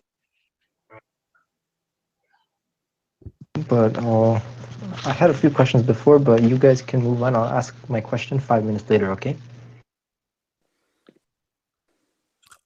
Can you ask your question now? Because I want to dedicate all the questions right now to Muslims. So make sure that my Muslim audience have an opportunity to speak rather than the Christians and everybody else. Actually, I'm a Muslim. So if you have any questions right now, you can ask me, and I can ask you my question later, okay? So you are a Muslim, correct? Yes, correct. Okay. So did you have any questions for Christian Prince? I did watch a few of his videos before, and I mean, one of them was pretty deceptive. He was like, there was a carbon dated copy of the Birmingham transcript of the page of the Quran. Do you remember that? Do you know what that is? Okay. Yep. Okay, so carbon dating, it ranged it from like what 700 to like 740, which was like inside the range of the prophet's being. Like 700 to 740, it's before the prophet became a prophet to after he became a prophet. It's a range, which means like, it's a range before his prophethood, during his prophethood. And the Christian Prince, he used that as an argument, like, oh, the Quran was there before Islam. It was in 700. It was within that range, but it was within a range before the prophethood. But like, he acted as if the range wasn't also in the prophethood during the prophethood, which it was. But he deceptively said it was out of the range, even though he ignored the rest. And I was just like, wow, this guy just tricking people. Like, is he serious? Okay. Just what I've seen from him so far. All right. I believe that the range was, prior to his prophethood and a little bit into his prophethood. But I'm going to just, stay away from that for now. What's up right now? So basically, he's stated that you've made a video about the Birmingham manuscripts, and you stated that the Birmingham manuscripts is during 700 A.D., which is prior to the prophethood of Muhammad. And I think he's got his dates mixed up. So I think that Birmingham manuscript actually predates the time frame of when Muhammad was supposedly a prophet and during his prophethood. But please correct me if I'm wrong. First of all, I'm not the one who said that. I was reading an article in front of us. It says, etc., etc., etc., and it says that this is the date of the letter, not of the ink. The letter is different story. You see, if you go and look at the verses, which is one page. I mean, the Muslims, they are making a big story of it. It's just one page, two sides, and it's written with Arabic, which have volts and dots. In the time of Muhammad, there was no volts and no dots, and this is something was added after the Quran, which means for sure the writing had nothing to do with the time of Muhammad, but the letter exists from before Muhammad he became a prophet or announced himself a prophet. Because remember, Muhammad, he lived the first 40 years of his life not as a prophet. So Muslims, they start quoting for us saying that Muhammad is born in the year of etc. But remember, Muhammad, he was for 40 years not a prophet. However, you Muslims, you made a big story of little paper is not considered even as a manuscript for a very simple reason. For it is not an original Quran and is not written in the language of your prophet. Where is the manuscript of the Quran? We don't have it. The Muslim right now, they have a book, it's called the Quran or the Mus'haf, which is written by many Muslims, and the most popular one is called Mus'haf of Uthman. If we go to Mus'haf of Uthman, let me open page number 8. Hold on.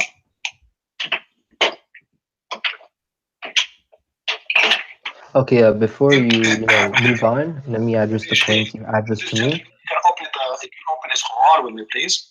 In page A, it says, not me saying, remember, I'm not the one saying that. This is you Muslims. تعريف بهذا المصحف الشريف.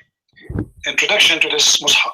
This Mus'haf is written according to Riwayat Hafs, according to the report of Hafs, the son of Sulaiman, Ibn al-Mughira al-Asadi al-Kufi, according to Asim ibn Abi Nujud al-Kufi, according to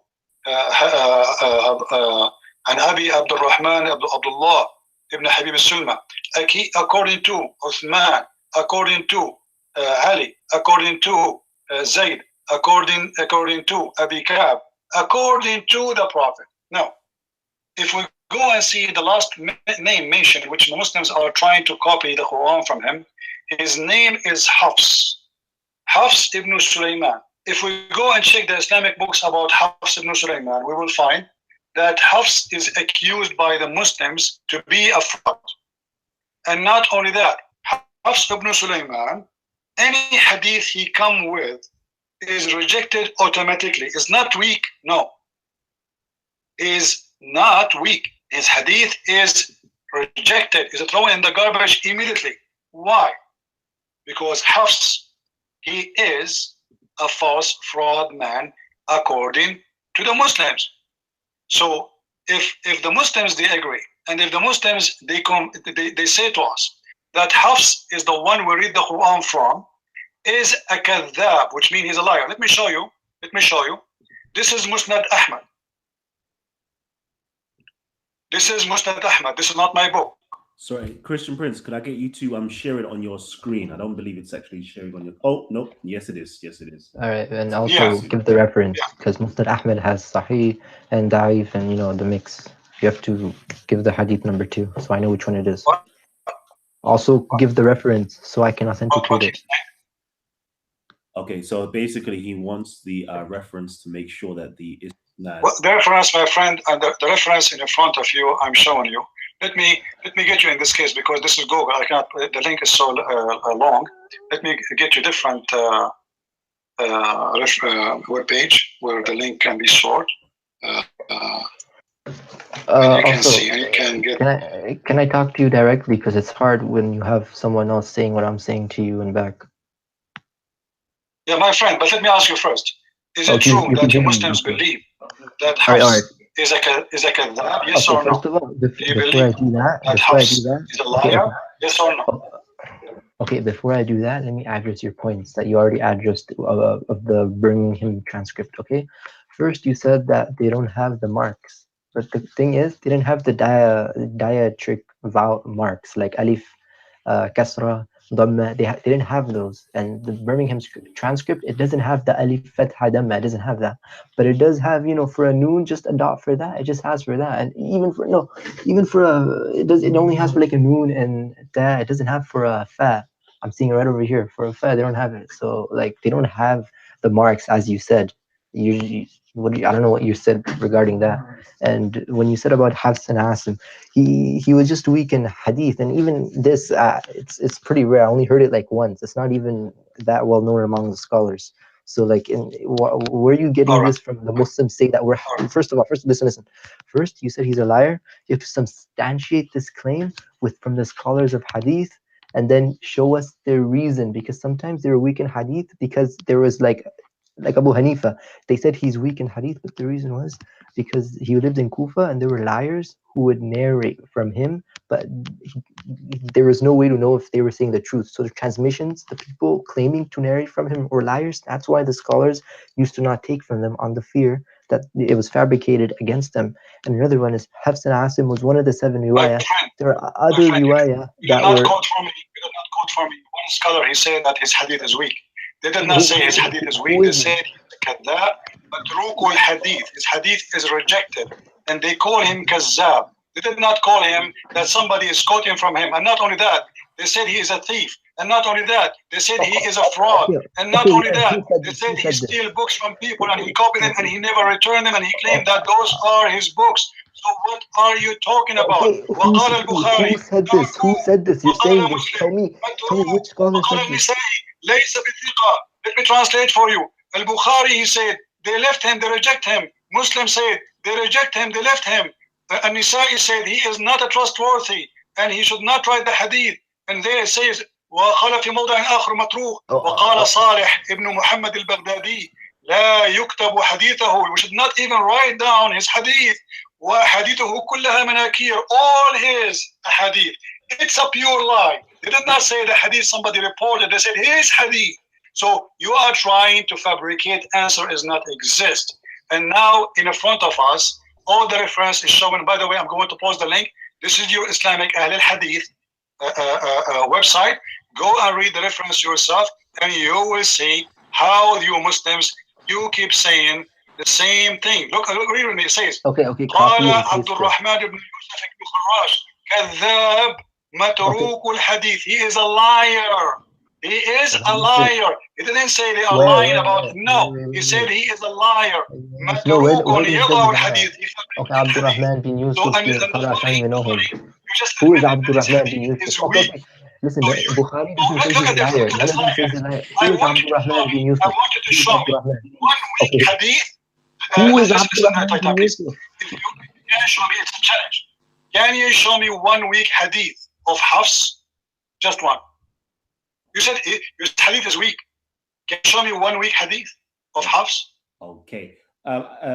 Christian Prince, if I can get you to do us a favor so he has the opportunity to verify this. If I can get you to post the link in your chat section. Sure. So Sure. And you know what you're doing? Okay. Hold on.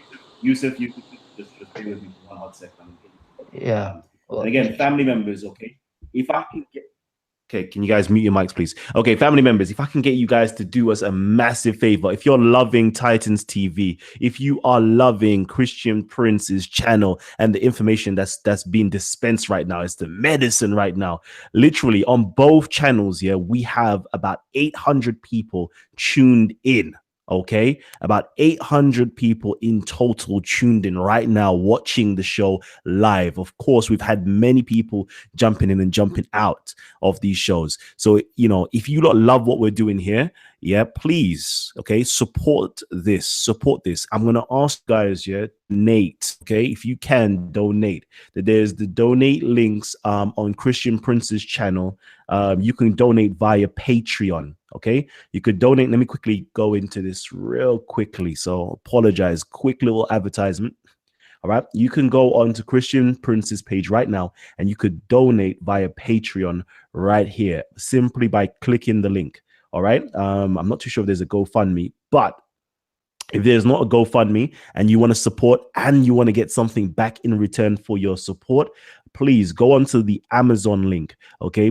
Christian Prince is a prolific author. He's written many books pertaining to Islam. And I would love for you guys to go over there and support Christian Prince by, making sure he can carry on this work. All right. Christian Prince is an independent, researcher, author, debater, presenter, and the list continues. Okay. And he is, as far as I'm aware, he's self-funded. And, a lot of us, we're self-funded. We're doing this simply out of the love for you guys. Okay. So if you can support us, it just makes our life that much easier. All right. And of course, if you guys would like to support us over here at Titans TV, there is the GoFundMe link here. There's the PayPal link here. And there is the super chat button over here as well, where you can go and donate. All right. So yeah, let me just quickly get back into this. And hold on, let me see. Who was it? Whose turn is it right now? Was dropping the link. Definitely. Yep. Let me just go over. So again, as you can see on his Amazon for right now, you can see there is the Deception of Allah Volume 1. Furthermore, let me actually go onto his channel and share the link once more, because I definitely want you guys to support Christian Prince. This work is not easy. All right. It takes a lot of hard work, a lot of hours going through scriptures, going through reading, being very meticulous, checking sources, checking citations. It's not an easy. So if you guys can, okay, please go on to Amazon, Christian Prince. Hold on. Ooh-wee. All right, Christian Prince right here. All right. And you can buy any one of his books, because as you can see, we've got the German edition, we've got the Deception of Allah over here, we got Quran and Science Depths in its study. The list continues. I don't even want to go on for far too long, but please go there and support Christian Prince. Let me just double check to see if there is the link. I believe Christian Prince, did you drop the link for? You did. Awesome to see that a lot of you guys are actually donating.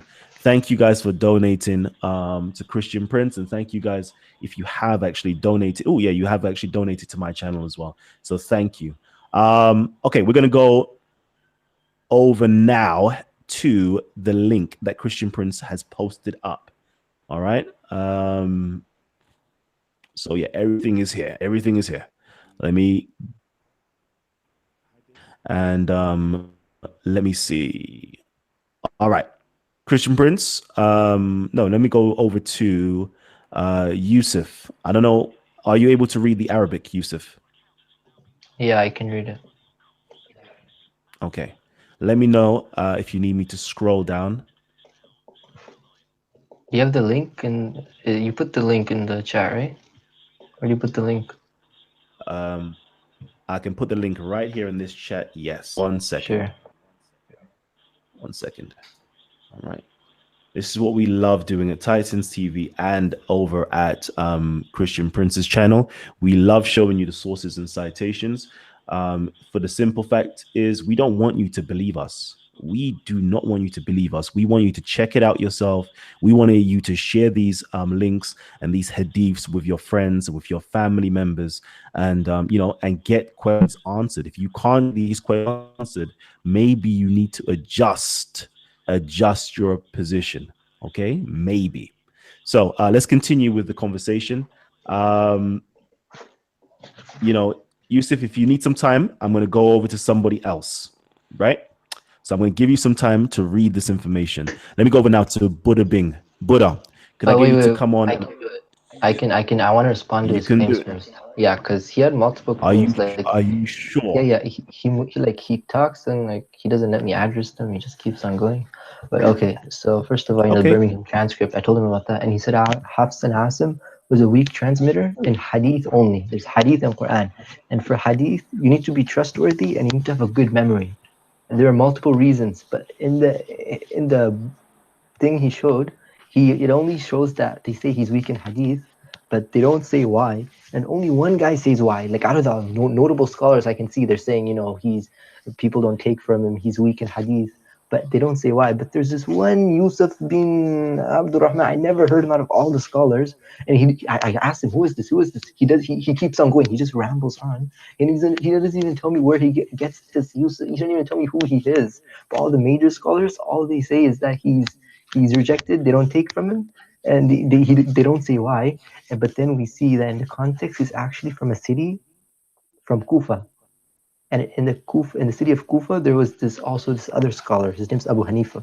He's actually one of the 4 imams who are the leaders of the schools of thoughts in Islam. Most of the Muslims in the world, they follow 4 schools of thoughts. And those 4 imams, he was one of them. And he was weak in hadith. He was weak in hadith, by the way, it's narrations from the Prophet. Since in Islam, 2 things make up the religion: the Quran and the hadith. The Quran, the word of Allah, and the word of the Prophet. So he was hadith. And the reason Abu Hanifa was weak in hadith, they used to say he's weak in hadith, is because the people of Kufa were liars. They were actually the same people who killed the grandson of the Prophet. They left him, and they're the Shia. They're the other minor sect in Islam. They're the people who originated from them. And in this same city, we see that he is from the same city. The major scholars don't say why he's rejected in hadith. And we see he's from Kufa, just like Abu Hanifa. And we can deduce that since the scholars don't say anything, that the people of Kufa were liars, and therefore he was weak. Because the people of Kufa, they were liars. They couldn't trust any narrations coming from him. It's way too risky. They can't do it. But this guy, he doesn't show the fact that he doesn't show context. He hides the context. He shows one part, doesn't show you the other, because he knows that the other part will actually, show the real story. And the second part is there's 7 recitations, 7 riwayah, 7 dialects the Quran was revealed in. There's 6 other reciters. Even if he tries to tackle this one reciter, there's 6 other, he'll have to prove them. But even with this, because their recitations were preserved. But even with this reciter, he didn't even do it properly. And he didn't even, there's no reason the scholars say why he was weak. He's saying the Muslims say he was weak in hadith. What does that mean? First of all, this is Quran. Second of all, hadith, multiple reasons. None of the scholars said why. If the scholars didn't say why, who are you to say why? And we see that he's from Kufa, who are made up of liars. So why are you saying this? You're just making stuff up and basing it on your own desires. I don't know. Okay, so I'm going to get Christian Prince to respond. All right. Okay, guys, listen to this. This guy, he said they are saying that he is weak, but they don't say why. I mean, I showed him in front of him on the screen. No, you They are didn't. saying he is a liar. No, they didn't. I can read it to you right They did now. not say he's weak. I can read it to you right He's now. a liar, he's a fabricator, Look, he's a scam, he's a fraud. This is what they did not say he's weak. They did not say, where do you get this word from? Can you show me where it says he's weak? They said he is, it's in front of you on the screen. وَكَانَ حَفْص أَقْرَأُ مِنْ أَبِي بَكْرٍ وَكَانَ كَذَّابًا. And he is a liar. So you Muslims, you took the Quran from someone you believe he's a liar. So you are saying to me that Hafs used to lie about the hadith, but he was honest about the Quran. How in the world can happen that a person he is a liar and a good person at the same time? How we cannot trust him about the hadith and we call him a liar, but yet we can trust him about the Quran? And as you know, the Quran is more important than the hadith. If I go right now to the judge and I say to him, I have a guy who got busted many times and he is very well known that he's a scammer, he's a fraud, he has many felony. He even steals books. Read with me. He says that he steals books. He copies books. He is a thief. This is what you Muslims saying. And you are saying to me, scholar did not say that. I just showed you. This is the book of Musnad Ahmad. Musnad Imam Ahmad is not a scholar. Is he what? He is a Zakir Naik. This is Musnad Ahmad. He is saying, وَكَانَ حَفْص. Read with me. Let me zoom in. Let me zoom in. Maybe you have a weak vision, my friend. وَكَانَ أَقْرَأُ مِنْ أَبِي بَكْرٍ وَكَانَ كَذَّابًا. وَكَانَ what? كَذَّابًا. Do you know what كَذَّابًا mean? He is a liar. So you Muslims today, you get your book from a guy described by your highest scholar. Who is the one who's talking? Not a Christian Prince. Who is it? That is you quoting that. So you Muslims, when you say all hadith is rejected, not weak, rejected. Now you say to me, his hadith is weak. Can you show me one weak hadith of this man? You cannot. Why? Because you Muslims dump all his hadith immediately. For he's a liar. Otherwise, I have a challenge for you, my friend. Show me right now one hadith of this man Hafs is considered to be weak, not rejected. Can you show me one? I didn't say the scholars took his hadith. First of all, listen, you absolutely went past my point. Which scholar said he was weak? Which scholar? And let's see, even if he's a major scholar, if he is even a scholar, let's verify Let me this. read for you the names. Obviously, you have a bad hearing, my friend. Let me start from the beginning. You said you have the hadith from the you have the link. Let me read for you all the names you wish. There's hundreds of names, and you are asking me which scholar. Yeah, all of give them me they are which scholar. scholars. Let's see. Okay, read me. قال عبد الرحمن بن أبي حاتم عن عبد الله بن أبي حمد فيما كتب إليه عن أبي متروك الحديث. His hadith is rejected. I just quote for you at least 3 names. Let's continue. وقال عمر بن محمد بن شعيب الصابوني عن حنبل بن إسحاق عن أحمد بن حنبل عن أحمد بن حنبل. Take a note. This is أحمد بن حنبل. وقال عثمان بن أحمد بن السماك عن حنبل بن إسحاق from أحمد بن حنبل. It is maybe it's fine. وقال علي بن الحسن بن حيان فيما قرأه بخط أبيه عن يحيى عن I was asking me for a name. All those are names, all of them. So why you are saying to me scholars did not say that? وقال النسائي. No, listen, you just lied. Not a trustworthy. You know what trustworthy mean? You He just is lied. not trustworthy. What does it mean? It's a fraud. Yes. Because when I say you are Okay. trustworthy, it means you are a bad person. And then he said, وَلَا يُكْتَبُ حَدِيثَهُ. It should not be written, should not be accepted at all, rejected. Listen, they said What about Muslim? وقال مسلم متروك. Muslim said that, not me. Muslim. متروك. وقال البخاري. Do you know Bukhari? Have you ever heard of Bukhari? Maybe you heard of Obama, maybe you heard of Trump, but suddenly you did not hear about Bukhari. وقال البخاري تركوه. I'm not the one who's giving the reference. This is your Muslim website. تركوه. They reject him. Al-Bukhari, Muslim, An-Nisai. And you are saying to me the scholars did not say that? Should I jump from the window to make you accept what I'm saying? Don't accept, my friend. This is your website. No. You must have said that, me. I'm just sharing with you what I know. Listen, Bukhari and Muslim, they said taraku matruk. Matruk means that he's rejected, but they don't say why he's rejected. Why? Tell me where do they say why? I don't care. Matruk, that means he's rejected. No. And they said Abu Hanifa is from the people of Kufa. Listen, they are saying to you why. They said وقال صالح ابن محمد البغدادي لا يكتب حديثه وأحاديثه كلها مناكير. Do you speak Arabic? Do you know what manakir mean? You know what manakir mean? Listen. Bukhari doesn't say. Which scholar said he's a kadhab? Which scholar said he's a kadhab? Tell me which scholar. No, first tell me which scholar said he's a kadhab. Please tell me. Please answer my question. You can't answer my question. Which one? Yusuf, yeah, Yusuf. Hold on. I want to know, yeah. Okay, we're gonna get your questions answered. The first question is, can you read Arabic? Yes, no, just real quickly. Yusuf. Yusuf, can you read Arabic? Yes or no? You don't. Yeah, I can read Arabic. Suddenly you will go dead now. I'm reading it right now. Okay, so you do read Arabic, yeah? So now I want to know, since you can read Arabic, yeah? So what manakir mean? What manakir mean? I'm asking you, what manakir mean? What does the word Wait, here I that just we're asked circling you, right here? which scholar said he's weak? Can you answer my question? What does it mean? What does what mean? Quickly, just bear with me. What does the word munakir mean right here? What does it mean? What? What does the word munakir highlight? Manakir. What manakir mean? He will not hear you, my friend, and he will not hear me. Suddenly he went deaf. Wait. No, listen. How does it have to do with anything? Show me where. It has to do. You ask me where they are saying he's a liar. No. Show me where it says he's a liar. You're saying he's a liar. That's how. So what are you talking about? Yusuf. You asked me for the names of the scholars. They said that about him. I already asked him a question. The highest Islamic scholars, starting with Bukhari, with Muslim, with Ibn Hanbal, with Imam Ahmad, and now you are saying to me, look, read with me. وقال عبد الرحمن بن يوسف المخراش كذاب كذاب. He Okay, is a liar. What do you want okay, more clear than this? okay. Why First of you all, Muslim you say about a guy who is a great guy for you? Why you call him كذاب? Right, can we كذاب mean a liar. What was Do his you name? agree or What's not? his name? What's his yeah, name? Callum, can we leave Yusuf to maybe just study the text a little bit more for a couple of minutes while I pose a couple of questions? Do you think that's possible? Yeah, I think I mean, I think we may it's have pretty to do that, okay. Okay, because- listen. Let's just forget that. Okay, let me just say this.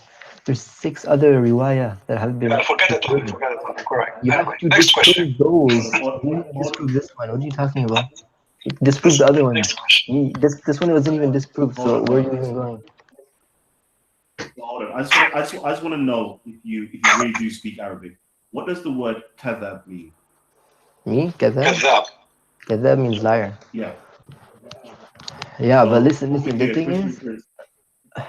okay. Can I? Okay. Look, the thing is, like, what? Most of those just say he's, and the most major scholars in that, I can read it right now. You can read it yourself.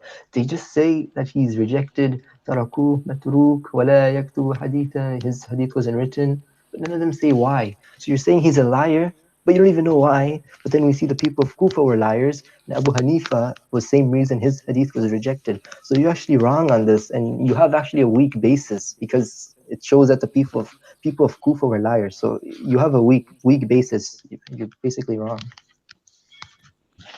Right. It's me who's weak. You see, all your scholars agree that he is rejected, and he is rejected for a reason. Why he's rejected? He is rejected. Not somebody reporting about him. He is rejected. And they say to you, why? And you are saying to me, I have a weak base. What are you talking about? You are the one who have a weak logic. It's in front of you. It says that his hadith is rejected. And you don't say why. Is that my problem? Obviously, it's clear why. I am rejected my story to you. If I tell you a story, you reject my story, it means you reject how authentic I am. You reject how trustworthy I am. This is why you reject my story. He did not say we reject someone. He said about him, he said he is rejected.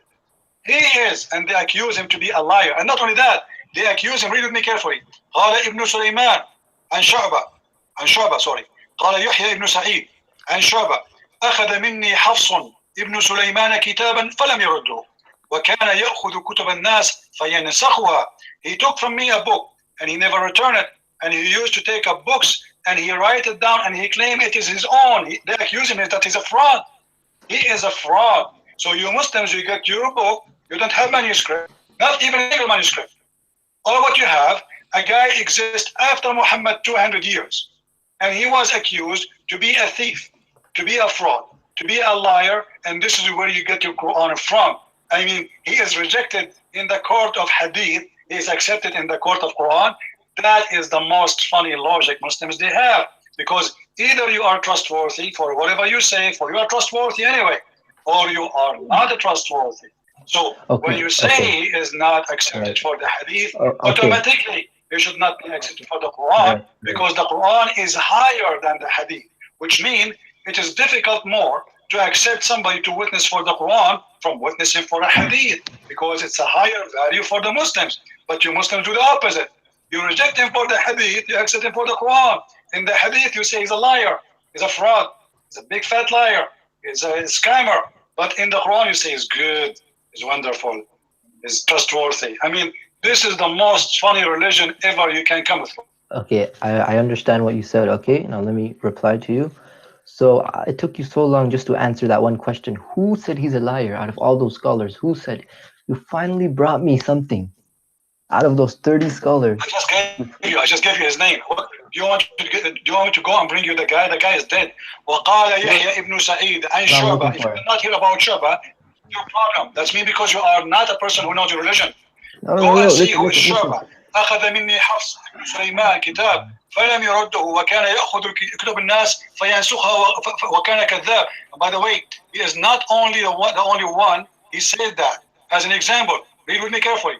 وقال أبو أحمد ابن عدي عن الساجي عن أحمد ابن محمد البغدادي عن يحيى ابن معين. Look how many. كان حفص بن سليمان. Okay, are you going to keep on talking? I'm going to add yourself. I see it.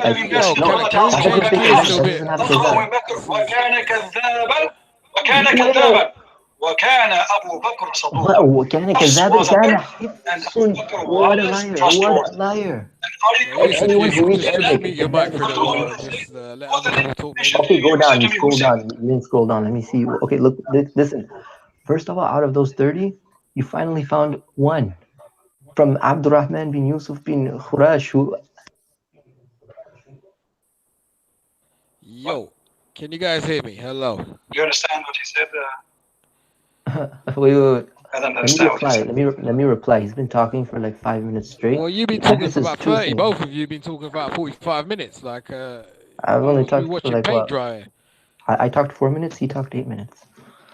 Okay, but listen. Out of those 30 scholars, he only found one that says, "kadhab," liar.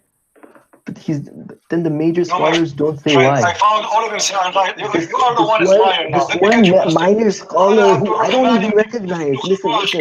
Don't interrupt. Mute him. Come out with me. So don't say, stop lying. Don't say to me you once said that. All of them they said that. وقال here we continue. وأبو بكر بن عياش من أعلم الناس يقرأ وقال أبو أحمد بن علي عن الساجي القمري أبو أحمد بن علي عن الساجي أحمد بن محمد البغدادي and يحيى ibn Mu'in. They said that Hafs كان كذابا. So now already I gave you 5. Let me continue. And you are telling me only 1? Can you let me finish my point? I didn't finish talking. And then if you go back in the website up, you will see other people they are accusing him to be kadhab because this is why he is matruk al-hadith. Can you let me talk? قال عبد الرحمن بن أبي حاتم عن عبد الله بن ابن أحمد فيما كتب إليه عن أبيه متروك الحديث. I'm not going to waste my time with this guy. Obviously, he's a kid. You see, you're just interrupting me. There's no need to waste our time because all of this is still saying to me. Minor scholars is quoted They are saying in his website, you don't know who. his Islamic website, You don't even know him in their yourself. scholars' words, that he is kadhab. They use the word liar. And he says to me, so what? Exactly. So, you know, yeah, I think this point to me, personally, Yusuf, okay, this point seems to be proven, categorically that there is 1, 2, 3, 4, 5. I believe it's 5, at least 5 different individuals that Christian Prince has mentioned in that chain of narrations that has stated that he is a liar. And I don't know what type of wiggle room that you really. That's not true. Because the one he quoted with the multiple narrators, it doesn't say he's a liar. It says that he used to, take my books to read, and he used to copy the books of the people, like how he would. Back then, they didn't have printing presses. They used to get a book and copy it, so then they could use it for themselves without borrowing it. That one with 5 narrators, that didn't even have the word kadhab inside it, first of all, okay? Second of all, he interrupted me. He went on for 10 minutes, and he muted me. Like, is that how you debate? By just talking over your opponent? Is that really the true character of debating someone else? And as I said, look at all those people. Only 2 people, only 2 guys say kadhab out of those 30 scholars. Hold on. Okay? Hold on. What is he saying? Let me just get this point clear, okay? Because I just want to get this point real clear. Christian Prince, is it possible for you to share on your screen the 5 names, okay? That's and not only that, Al-Bukhari himself, he said he's rejected. Okay. Can you explain to me why he's rejected? Because he's good or because he's bad? So I want to go. He said he's rejected. He doesn't even say why. And Abu Hanifa was he is not a trustworthy. What does that mean? And then we continue. We have already 3, and those are big names. Big names. Those are not small names. We have Al-Bukhari, Muslim, and An-Nisa'i. And then we continue. Then we go, we find here. Let's read together. وقال عبد الرحمن ibn Yusuf ibn Khurash كذاب. This is number 4. We continue. وقال الحاكم أبو أحمد ذاهب الحديث. He fabricate hadith. وقال يحيى ابن سعيد عن شعبة أخذ مني حفص ابن سليمان كتابا فلم رده. Shu'bah, he said, he took from me a book and he never returned it. And he used to take books from people and he copied it, which means he copied it and he claimed it that this is his own. And he never returned it. Then actually we can show you the difference of that too. Listen, hold on. Let me finish. وقال أبو أحمد. Let you finish. Ironic. Now, this is number 6. عن الساجي. This is number 7. عن أحمد ibn Muhammad. This is number 8. And Oh my Yahya ibn God. Ma'in. This is number 9. كان حفص بن سليمان وأبو بكر بن عياش من أعلم الناس بقراءة عاصم وكان حفص أقرأ من أبي بكر وكان كذابا وكان what? كذابا. So now I counted for you live in front of you in the screen 9 names saying they're a liar. And you are telling me where it says that. Yusuf, bro, go Case back to closed. bed. Case closed. Case closed. All right. Up That's on case Control closed F. right there. So now No, it's not case closed. He Let didn't even me- explain to me. No, I asked him, who is that scholar?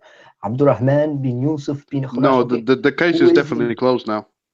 Who is he? You didn't even tell me who is he. That's the real Okay. question. Who is he? Yusuf, But he just go won't say listen that. to some Zakir Naik. It's pretty Have a obvious. nap, He bro. won't say Go to why. He bed. knows he's wrong. He knows he's some random guy who just copied off some other guy who said he's rejected, and then he said, he's a liar. That's why he's rejected. He doesn't even know him personally. okay. Who is he? Answer me. Who is he? All those names are not good for you. If you do Who not is he? know No, all no, those Yusuf scholars, Kazan. Abdurrahman bin Yusuf. Who is he? Hifz their Iqra names bin is Abu Bakr. there Who is he? because they are scholars. You think the Muslims in their books they will write the name of somebody working in Walmart? They rate the name. They say this guy said, for he is a scholar, not because this is a guy who was walking by and he said Hafs is Kazzab. When Muslims quote a person, that's mean he is a scholar. Otherwise, they will not quote him. Anyone who have little brain, he will understand that. If I say the companion of the Muhammad, Abu Huraira, he said, why? Because he is accepted as either a reporter or a scholar. So here, those are trustworthy people by you Muslims. Nobody speak against them. Nobody say they are bad. And they are reporting that Hafs is a liar. You are asking me, can you show me their ID? What about you ask me to invite them to your house? They are dead. All right, family tree. Yeah, this is what I'm gonna say to you guys, okay? Because we've gone way over time, okay? And what I need from you guys is this: to keep your mics muted at all time. You already know, okay? You already, okay? When we've got our Titan speaking, okay, you keep your mics muted. All right, we've invited them onto this platform. Keep your mics muted, okay? It is actually a privilege to have the on here as panel. Okay, so number one, your mic's muted at all times until I invite you to speak. All right, Yusuf, I know we're definitely going to continue this dialogue, but for now we need to switch it up. Okay, so Buddha, we got Buddha in the building. Can I get you to come in and ask Christian, please? Yes. Well, I'm going to try and switch gears up, if I may. I'm just trying to lighten it up a little bit. I've got a few questions, if I may, Mr. Christian Prince. It's my first time interacting with you, so hello. Can I ask, what denomination of Christian are you, Mr. Prince? No, I hear nothing really. Okay, so the question is, I know you don't like this question at all. I want your show enough. So the question is, what denomination of Christian are you? You see, we as a Christians, for sure, people, they have their own opinion. A domination can be accepted as a school of thought. However, me as a Christian, I follow only the teaching of Jesus Christ. I don't follow any name except his name. Because very simple reason. I do not need a middleman. I do not need a priest. I do not need a domination. I do not need a title. I have one name to follow. His name is the Messiah. He is my Lord and he is my Savior. People, they are free to follow whatever they want. I'm speaking about myself. Jesus said, whoever believes in me and he die, he will live. Not whoever believes in a bishop or a priest. I believe in no man. I believe in my God. For every man is a sinner, including me. And the man who trusts a man, he is just for himself. All of us, we are sinners. Then what we expect from a sinner to do? We are sinners. So the Messiah, and there's no better name under the sun or above the heaven than his name. Okay. That answers your question, Buddha. Not really, but you know what's interesting is this gentleman's a Christian, and I haven't heard him spoke for over an hour about any Christianity subjects. He's spoke continuously about Islam. So that's because he's an expert on Islam, and if we have an expert on Islam, we want him to talk about Islam. I'm sure the gentleman can answer for himself, Megatron. Thank you. So my question to you now is this: do you speak about any other religions? First of Do you speak about my any name other is a religions? Christian. Sorry, can I finish my question before you interrupt me? Yes, Excuse me. Hello, Mr. But Christian. when you ask me about, so if you give me a question, I will give you the answer. But don't I've complain given you an about not talking observation. about. I've given you an observation or When the question. topic I'm asking you a question now. Would you like to hear it or would you like to interrupt me? And you are wondering where is the shrimp. All right. So, Buddha, can I get you to ask a direct question right now, please? Yes. Do you speak about any other religions other than Islam? This is not up to you. I will talk about anything I want. I mean, who are you to tell me what to talk about? I'm Don't not talk telling about you. Islam. I'm Why? asking you. I'm asking you a question, not telling you anything. I don't understand. What is the question? Say again. What The is that? What question he is said? this: do you speak about any other religions other than Islam? My friend, I talk about anything come to me through my life. I'm a human being living this earth. I'm not an alien. So if there is a reason for me to talk about something else, I talk. However, I have degree. I study Islam. So if you go to an eye doctor, you don't ask him to fix your tooth. This is my specialty, and I talk about things for a reason. Now, Okay. if somebody asks me about something else, I will answer based in my knowledge. I don't Right. claim to be a person who is a doctor. Here, I am a specialist. This is my study, and this is what I can help you with. Islam. Okay, that's Do you brilliant. need any Okay. help? Yes, that's. Thank you for that answer. The next question I'm going to ask you is, what has interested you about Islam so much? I mean, you said at the beginning of the show that you're a qualified judge in a Sharia court. I'm confused. I mean, if you've got a love for Christianity and you sound like a very intellectual person, I would assume you would have joined the Brotherhood of the Church and maybe become a priest or something. But you chose to go to Islam and become a Sharia judge. I'm interested. What interests you in Islam so much? Well, I said I don't know if you were listening from the beginning, because as long as you heard this part, I'm sure you heard the other part. I said, Muslims, they accuse us of things, and there's nobody there to answer. So I decided to be the one who answers. As simple as that. I decided to study and search. Either I will convert to Islam if it's a true religion, or I'm going to expose the lies they say. And obviously, it was a total lie. So since I was a child, Muslims, they insult the Christians, they make fun of our Bible, and there's nobody there to answer them, because simply Christians, they are not taught in their churches anything about Islam. If you go to a church anywhere, I don't know what is your religion, or even whatever your religion is, you call yourself Buddha, maybe you are a Buddha. If you go to a Buddha temple, do they teach you about Islam? No. So you as a Buddha person, a Muslim, he challenged you and he said something to you against your belief. How you can answer if you never study it? So Well, my you see- job, and this is why I'm here, is to teach people about Islam so they can refute this cult. As simple as that. Right. You see, if somebody is taking taking advantage of my religion, i.e., Buddhism, I wouldn't go and learn your religion to teach you about my religion. I would go and learn my religion, being a Buddhist, and tell you about Buddhism. But you've done the opposite.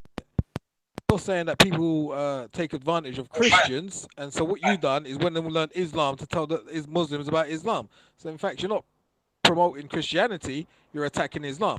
Is that correct? I'm not attacking Islam, I'm refuting Islam, because Islam is based on attacking Christianity. So I have no choice but to study Islam, because Islam in the Quran is not a book speaking about Buddha, it's speaking about Jesus. And Jesus is my God. The Quran is not speaking about a woman she live in Thailand, it's speaking about Mary, Maryam, the mother of Jesus. The Quran is not speaking about a guy, his name is Musa, who lived in Japan. Musa is one of our prophet. So when somebody, you make a book fabricated, collection of lies about my God, about my belief, about what I am for, then I have the right to answer him. If that making you upset, this is your business. I am here to make everybody upset. I don't care who is happy, who's not. I am here to defend the truth, and the truth will set you free. So you are saying to me, well, why you don't go study your religion instead of study Islam? Who said to you I did not study my religion? But why I want to stop there, and why and how you can fight a disease without studying the disease? Have you ever heard of a scientist? He want to fight the cholera, he want to fight AIDS, but yet he don't want to have it in history? in order to fight a disease, you have to know what the disease is about. You have to know everything about it. And the more you discover, the more the disease is weaker and you are stronger. You, in your case, you are asking me to live like the bird. It's called the ostrich. When a danger comes, what do? You put your head in the sand and you cover your head and you say, okay, I see nobody, so I am safe. But the wolf, it will snap your neck in a second. We don't do that. I am here, a doctor for the sick one with the disease. It's called Islam. You don't like my clinic, don't come. Okay, Right. that's I actually have a statement, if you allow me. So you said that Christianity or one Islam. Let me second. ask a question now. Let me ask a question. Let me One say second. something, please. All right. 1 second. No, 1 second, Yusuf. Okay. All right. So, you know, I'm gonna pre-warn you guys. Okay, we've been on here for over coming up 3 hours. Okay, Christian Prince has been on his channel for over 5 hours. Pretty sure. Okay.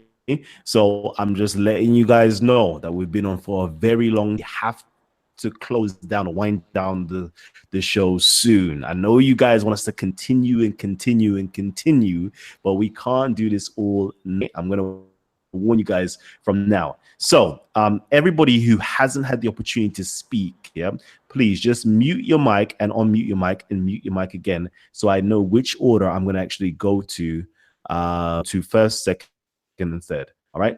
So I can see Megatron wants to get involved. Christian Malik wants to get involved. Who else is here that wants to get involved as well? Gabs, not you. All right. So I'm going to go to Christian Malik first because I don't believe you've had your say yet. Go ahead. Yeah, hello. I'd like to ask a question to Christian Prince. Do you think that Muhammad is the false prophet from Revelation? Or do you think he's like the Antichrist? Or do you think he's neither of them? All right. Well, you know, Muhammad as a person, if you get my books, you will find that I study the logic of Muhammad and the mentality of Muhammad and the brain of Muhammad. I believe Muhammad is a sick man. He have a mental issues. This is number one. And we can say as a Christians that obviously Muhammad is possessed and he have a satanic problem. Even the Muslims and even Muhammad himself, he confirmed that. If you go to the Quran, and there's a very, very well-known book written by Salman Rushdie long time ago, maybe before many of you even born. It's called Satanic Verses. Satanic Verses is appearing in the Quran as verses, Allah speaking about it, that Allah is going to delete any verses which is thrown by Shaitan to Muhammad, and that is what it's called Satanic Verses. So Allah, he made a promise that whatever Shaitan he put in this Quran, I'm going to take it off. But this is extremely dangerous because now the Quran, not only Muhammad, we showed the hadith before, that Muhammad is getting commands from the Shaitan. And now the command is confirmed in the Quran. But Muhammad in the hadith claim that the Shaitan who command Muhammad, he command him good command. Allah saying the Shaitan command to Muhammad, Allah will delete it. Here we have another problem. When Muhammad he admit that he is receiving command from Shaitan, the Quran saying Allah will take this command from Shaitan, Muhammad is still a prophet of Allah, which means he is not fired. You see, if I am receiving command from Shaitan, Allah should fire me. I am not qualified to be a prophet no more, for I am receiving command from Shaitan. But this God don't care, simply because this God does not exist. This is Muhammad talking in this verse. Muhammad, after he bowed down to the three daughters of Allah, and he said, it is a must for us to pray for them and ask them for intercession. وَهَذِهِ الْغَرَانِيقُ الْعُلَى إِنَّ شَفَاعَتَهُنَّ لَتُرْتَجَى. Those are the Gharaniq, the goddess, the three daughters of Allah. We must intercede to them and pray for them. It's a must. And then he bowed down, and they bowed down. Muhammad in this stage, he was a possessed man, or he was a hypocrite, false man. Choose one. I will leave that to the Muslims. However, the Muslims, they confirm to us that this is what happened to Muhammad. And the Quran confirmed that whatever Shaitan he gave Muhammad, we will take it off. But now, as long that Muhammad is a person who received command from Shaitan, he deliver verses of Shaitan. he delivered verses as it is Quran. To the point now Allah have a problem to the point he need to filter the Quran. If we ask the Muslims, what is the verses Allah is speaking about, not a single Muslim dare to tell you. They will say to you, well, he take it off already. So how you say to me that you Muslims, you recited the Quran by heart and whatever Muhammad is said, and yet you say to me you don't know which Muhammad recited, so you would take it off. And how Allah allowed such a thing to happen to Muhammad, and he is going to receive Quran from the devil, but yet Allah, he said, Inni a'asimuka minan nas, I protect you from people, I protect you from the genie, but he is not protected. Muhammad, he said, if you eat 7 ajwa, no poison can kill you, and no black magic can affect you. And the funny Muhammad, he died by poison, and he was affected by black magic according to the Muslims, not to me. So when you ask me if Muhammad is a false prophet, I say he's a false prophet and he's a sick man in the same time. Because false prophet is someone who make a false prophecy. As an example, if you go to the chapter of An-Najm, where it says that the judgment day is near and the moon split. This is a verse the Muslim, they keep reporting for us, saying this is a miracle. The moon split, my brother. There's no moon split, and that judgment day not even. Look what Muhammad said in chapter 54, verse number 1, that the judgment day is there. It's not even near. It's like in the corner. This is a false prophecy Muhammad, he mentioned 1400 years ago, and we are still waiting for the false prophecy of the false prophet. And yet the Muslim, that Muhammad was accused of illusion, or Muhammad, he was accused by the Arab that he's a person of illusion, but even the hadiths confirm that Muhammad, he used to imagine himself having sex with his wife. In fact, he did not. Imagine how much this person is an illusion. So Muhammad is a false prophet, yes, but obviously Muhammad, he have a mental issue, and he is using his mental to abuse the title he claimed. As you see in front of you, the prophet continued for such and such period, imagining that he has a slip, had sexual relationship with his wives, but in fact he did not. Now imagine, I come to you and I say to you, the doctor, he gave me this file about a person, and this person, he imagined himself doing things, but in fact he never did. And by the way, different hadith says that he imagined that in everything, not only in sex. So how we can trust Muhammad, see an angel, receiving revelation, when he himself cannot even to be trustworthy, to tell us a story about his sex life? In other way, or other words, have you ever heard of somebody, even his sex have no witness? Because if I want to have sex, I should have a partner, the women. Even that was imagination, as you see in the front of you. So how we can trust such a man who live in illusion? He is mentally ill. He hears voices. Muhammad, he said that the mountain, they said to me, Assalamu alaikum. When he walk in the street, rocks, they say to Muhammad, Assalamu alaikum. Muhammad, obviously, is a crazy man. Muhammad, he said that the camel told him he's hungry. The donkey spoke to him. He said to him, and Muhammad asked him, do you like females? The guy, he said, no, I don't like females. This is a donkey from San Francisco. So he's a false prophet, and he is a sick man with no question and no doubt.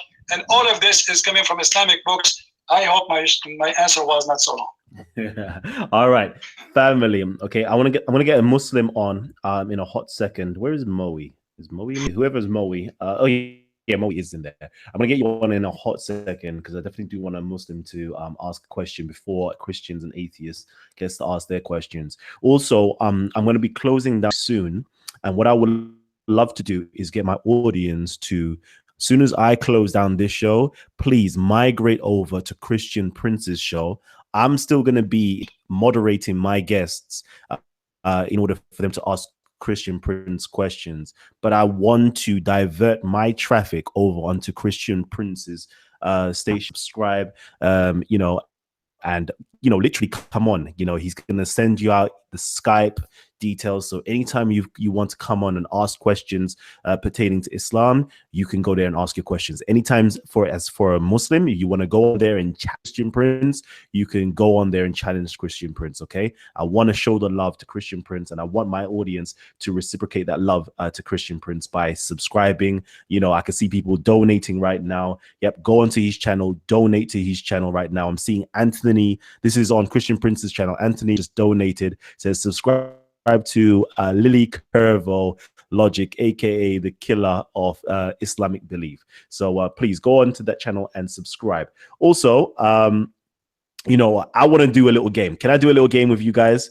All right. So far, yeah, Christian Prince's channel has got 274 likes. My channel has 293 likes. Okay. See, yeah, can we have a battle to see who gets the 300 likes faster? Okay.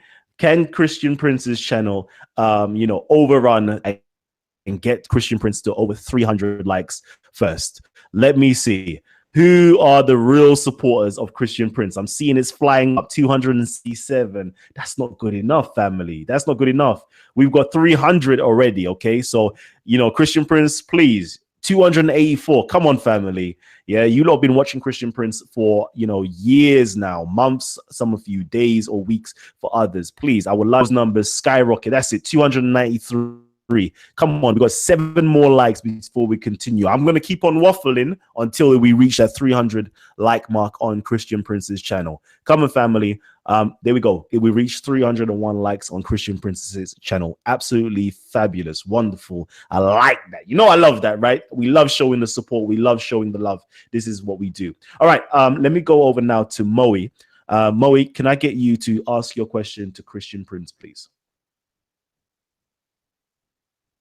Moe, if you're there, or if Muslims on the panel, is there any Muslim on the panel that hasn't had their voice heard yet? Please come on. Moe, I've seen you been talking in the chat section with Megatron and other people.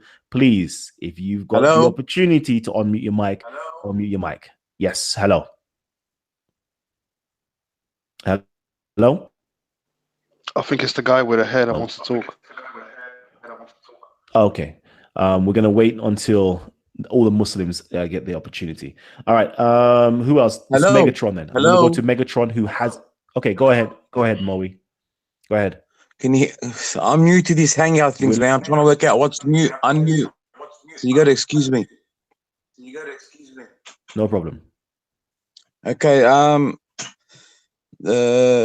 Christian Prince mentioned a couple of points here. So I want to get to them. The first one was the satanic verses. He knows that that's bullshit.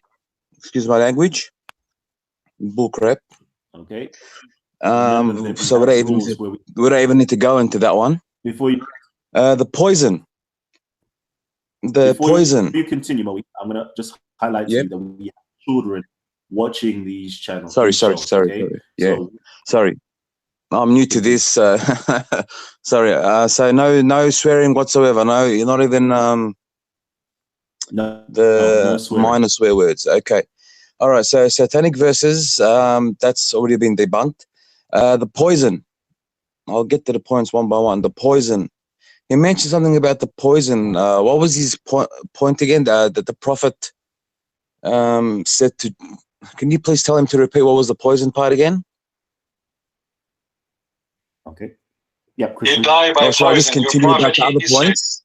That if you eat 7 ajwa, no poison and sorry? no magic affect you. And your prophet was infected by magic and he died by poison. So what was that again? Regarding the satanic, why that word? It is in your Quran, it is in your hadith, it is in your interpretation that your prophet received satanic verses. Are you accusing Allah that he is lying? I just showed you the Quran it's in a hadith. Look, what I realized is you don't let people talk, and you quote unauthentic sources all the time. So if you can please give us Muslims the chance to defend ourselves, because you're defaming us with your unauthentic sources. Please, Christian Prince, if I can just speak without you speaking over me, if that's okay. Moe, you're boring. Go ahead. Megatron, I know you're a troll and you have complete and utter hate. I've realized over the last 6 months that you got nothing but hate for Islam. So please, if you don't Your mind, prophet said that can he will put you enmity mute in your the mic? Christians. Kalam, So your I'm talking to prophet, Christian Prince. Kalam, Allah can made the hate. you tell this guy to mute? Can you, All right. Kalam, you're good at muting Muslims when they're talking to Christian Prince, but you're not good at muting Moe? people when they jump Moe, in and what's called. Do I make sense? all right, Moe, I advise No. you to just watch Kalam, yourself, yeah. But who, me? go Prince, your question. Yeah, but Continue. Kalam, did you hear what I said? I watched Ask you mute everyone that was talking to Christian Prince, Yeah, brother. This and is a live show. and Let's letting, just ask yeah, Christian I know Prince your that. But what I'm question, trying to innit? say is, Just ask he's Christian letting Prince the that question. Quick troll. time. Okay. I'm not gonna even let Megatron affect my what's it called. All right, so he mentioned the satanic verses. They're unauthentic sources, all proven to be fake. If they were true, then there wouldn't be a single Muslim today. Second of all, tempted by the devil. I think the only one that was tempted by the devil was his God, apparently Jesus in the Bible. Can you address that? And second of all, third of all, the Bible mentions poison, where you can drink poison if you believe in Jesus. You will survive. You won't die. Fourth is he tried to mention that the Prophet Muhammad was saying that the end of times was not far away, or Judgment Day was not far away. Well, we know he's an Arabic speaker. When the Prophet Muhammad mentioned that, he meant it wasn't far away, meaning does it literally mean tomorrow after tomorrow? And this world is been going for centuries and centuries, so not far away doesn't have to mean tomorrow. And I think it was Paul in the Bible who predicted that Jesus will come back in his lifetime. So literally in his lifetime, he meant it literally. So can you please address all those points, Christian Prince? The poison, the tempted by the devil, and Paul. Sorry, 1 second. And Paul believing that Jesus would come back in his lifetime. Can you show me where you get the proof? I mean, it's very easy to say it's proven to be fabricated. Obviously, you just admitted that the Quran is Christian Prince. That Allah is going to delete whatever Muhammad received as satanic verses, and you are saying to me it's proven to be fabricated. Everybody heard you, be my witness. This guy, he just said that whoever said that the Prophet received satanic verses, he is a fabricator, he is a liar. But the Quran is the one who said that. Secondly, you said it's proven to be fabricated, but yet you never quote for us who is the one who said so. If we go right now and read the interpretation of you Muslim scholars, we will read the following. Read with me if you know how to read. I hope you are not illiterate like your prophet. Read carefully with me. This is your Muslims statement, not me. What the Muslim statement saying, what your scholar is saying. Let us read together. I hope you are reading with me. وقال البيهقي في سنته volume number 2 page number 2 volume number 2 page number 3114 and Ikrama and Ibn Abbas. Ibn Abbas is the cousin of the Prophet. This is not the guy who work in Walmart, the one who work in the cashier. This is the cousin of the Prophet. And Muhammad, he said, no one, Allah, I pray to Allah that to make Ibn Abbas Hibrul Ummah, which means the scholar of the nation. This is the only one Muhammad named as a scholar by his own word. And look what he said. When the Prophet, he arrived, he was reciting the chapter of An-Najm, حتى انتهى إلى, until he arrived to أفرأيتم اللات والعزى ومناة الثالثة الأخرى فجرى على لسانه تلك الغرانيق العلا الشفاعة منها ترتجى. Let us translate. He said, Ibn Abbas, remember, this is not Christian Prince, Ibn Abbas, the cousin of Muhammad. When the Prophet arrived reciting, do you see Al-Lat, Al-Uzza, and Manat al-Salith al-Ukhra, the three daughters of Allah? In his tongue, the words came saying, Those are the goddess, they are the highest goddess, which their intercession is needed and to pray for. Then he continues saying, فقال فسمع بذلك مشركو أهل المدينة فسروا بذلك. And then the mushrikeen, the kuffar, the pagans, the Arab, the family of Muhammad, they heard Muhammad saying that and they were so happy. If we continue, we can show you in many places. Not only that, even he bowed down. He bowed down and they bowed down with him. Let us give you more reference, because you might say now, this is how the Muslim, by the way, they finish the topic. They say, it's proven to be lie. It's proven. Where? Show me. Give me a reference. Majma'u al-Zawaid, volume number 7, page number 70. And then we can go. We say here, we found the following. Let us read together. Abdullah, etc. Abdullah, he said, and this is reported in Muslim, volume number 2, page number 88, and reported by Al-Bukhari, volume number 6, page number 52, عن الأسود بن يزيد عن عبد قال أول سورة أنزلت فيها سجدة والنجم فقال فسجد الرسول وسجد من خلفه إلا رجل. Let us see what this is about. This is about Muhammad receiving the satanic verses. He bowed down and the kuffar bowed down for him because they are worshipping one God.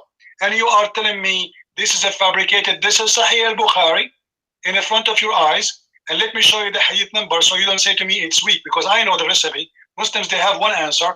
Anything you say to them, it is weak. It's proven to be wrong. Volume number 6, book number 60, hadith number 386. Let me show you the other one. Hold on, we're not done. All right. This is Sahih al-Bukhari too. Hadith number 3852, book number 63, hadith number 79. Hold on, I'm not done. Hold on. Sahih Muslim. Allah apostle of An-Najm and perform prostration during the recite, and all those who were along with him prostrate themselves except an old man. But those who are those men? They are, read with me.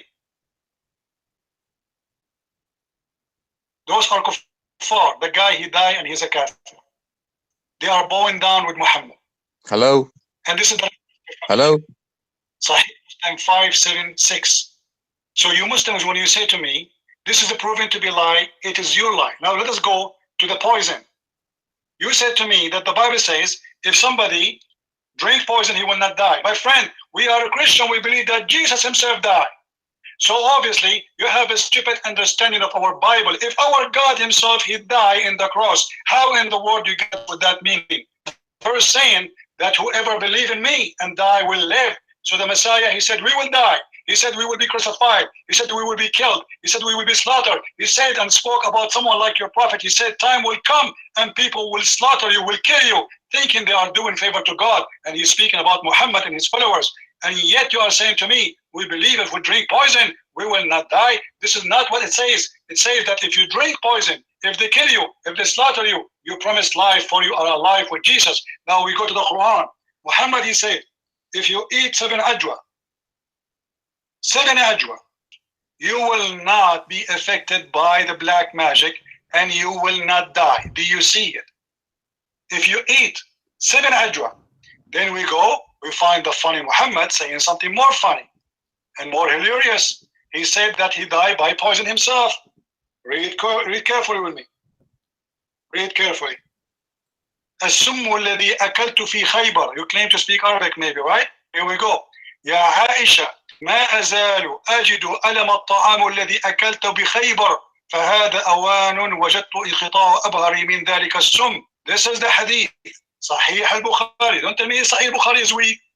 Prophet said, in the element of which he died. Which element? Which he died. Not the element of being sick. Is the thing done? Used to say. Hold on, stop. Used to say, which means every day. Used to say, oh Aisha, I feel the pain. I ate. I feel that the pain caused by the food I ate at Khaybar. Khaybar is a Jewish tribe. Muhammad, he slaughtered those people and he raped the women. I ate at Khaybar, and at this time, I feel as if my aorta is being cut off from the poison. But hold on, Muhammad, he just admitted that he is a false prophet. Why? Because in the Quran, Muhammad, he said that Allah said to him, if Muhammad is fabricated, I am going to size him from his right hand, and I'm going to cut his aorta. So the Quran confirmed if Muhammad is a false prophet, what Allah will do? ثُمَّ لَقَطَعْنَ مِنْهُ الْوَتِينَ, chapter 69, verse number 48. Let us go to the translation. So you see, I am not making things up. If Muhammad is fabricating Quran, if Muhammad making up Quran, certainly we will size him by his right hand, and then we are going to cut his artery of his heart. But hold on, is there the hadith of Muhammad saying that Muhammad, his aorta is being cut off? So Muhammad himself here, he got himself busted. He died by poison, yet he claimed he ate every day ajwa, 7 ajwa, and nobody can destroy him. He died by poison, infected by black magic, but he claimed that the Quran says that he is protected from the man and from the genie. He died by poison, but yet the hadith about the poison say that the Jewish woman, when she gave him, she said to the prophet, when he asked her, why you did that? She said, well, if you are a prophet of God, Allah will protect you. If you are not, then you are a thief and you will die. And he said, Muhammad, he said to her, there's no way Allah will let you succeed with your exam. Which means he said that for sure I am a prophet, and he agreed with this. He will not fail into that test. But as you see, Muhammad, he died by poison. So when you say to me, this is rejected, this is not accepted, I heard this song, stop. And you have no idea you are talking to. I said nothing yet. But I know our time is up. Otherwise, I can continue until tomorrow. Showing your reference, you have no ability even to carry in the top of your bag. Same as the Quran saying that Allah, he wrote the book of the Torah, all of it in tablet to Moses. Imagine how many trucks. I can give you more trucks than the trucks of Allah which he gave to Moses to carry. Are you ready? All right.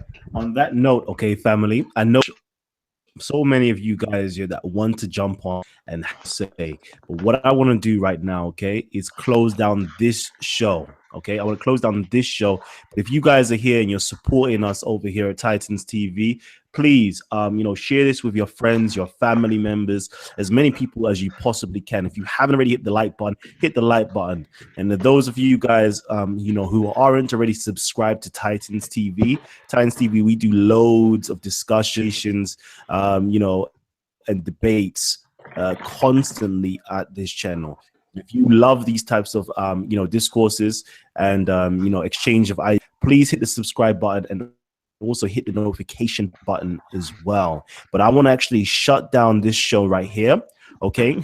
And then I want to continue the show on Christian Prince's channel. All right. So again, let me just quickly, you know me, I do shameless plugs all day long, and these plugs are not even for my own channel. These plugs are actually for other people's channel, because I believe sharing and share love upon other people. Okay, if you've got a candle, it is your duty to light at least 1, 2, 3, 10 candles if possible. Okay, that's what true love is all about. All right, so please, Christian Prince is an awesome channel, or the Arabian Prophet is an awesome channel to go and subscribe to.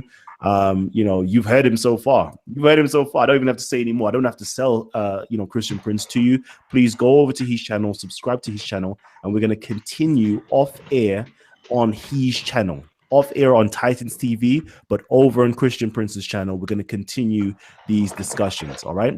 And I'm going to invite an atheist, okay, to ask the next question. Then we're going to get some Muslims to ask some questions. And until Christian Prince says, you know what?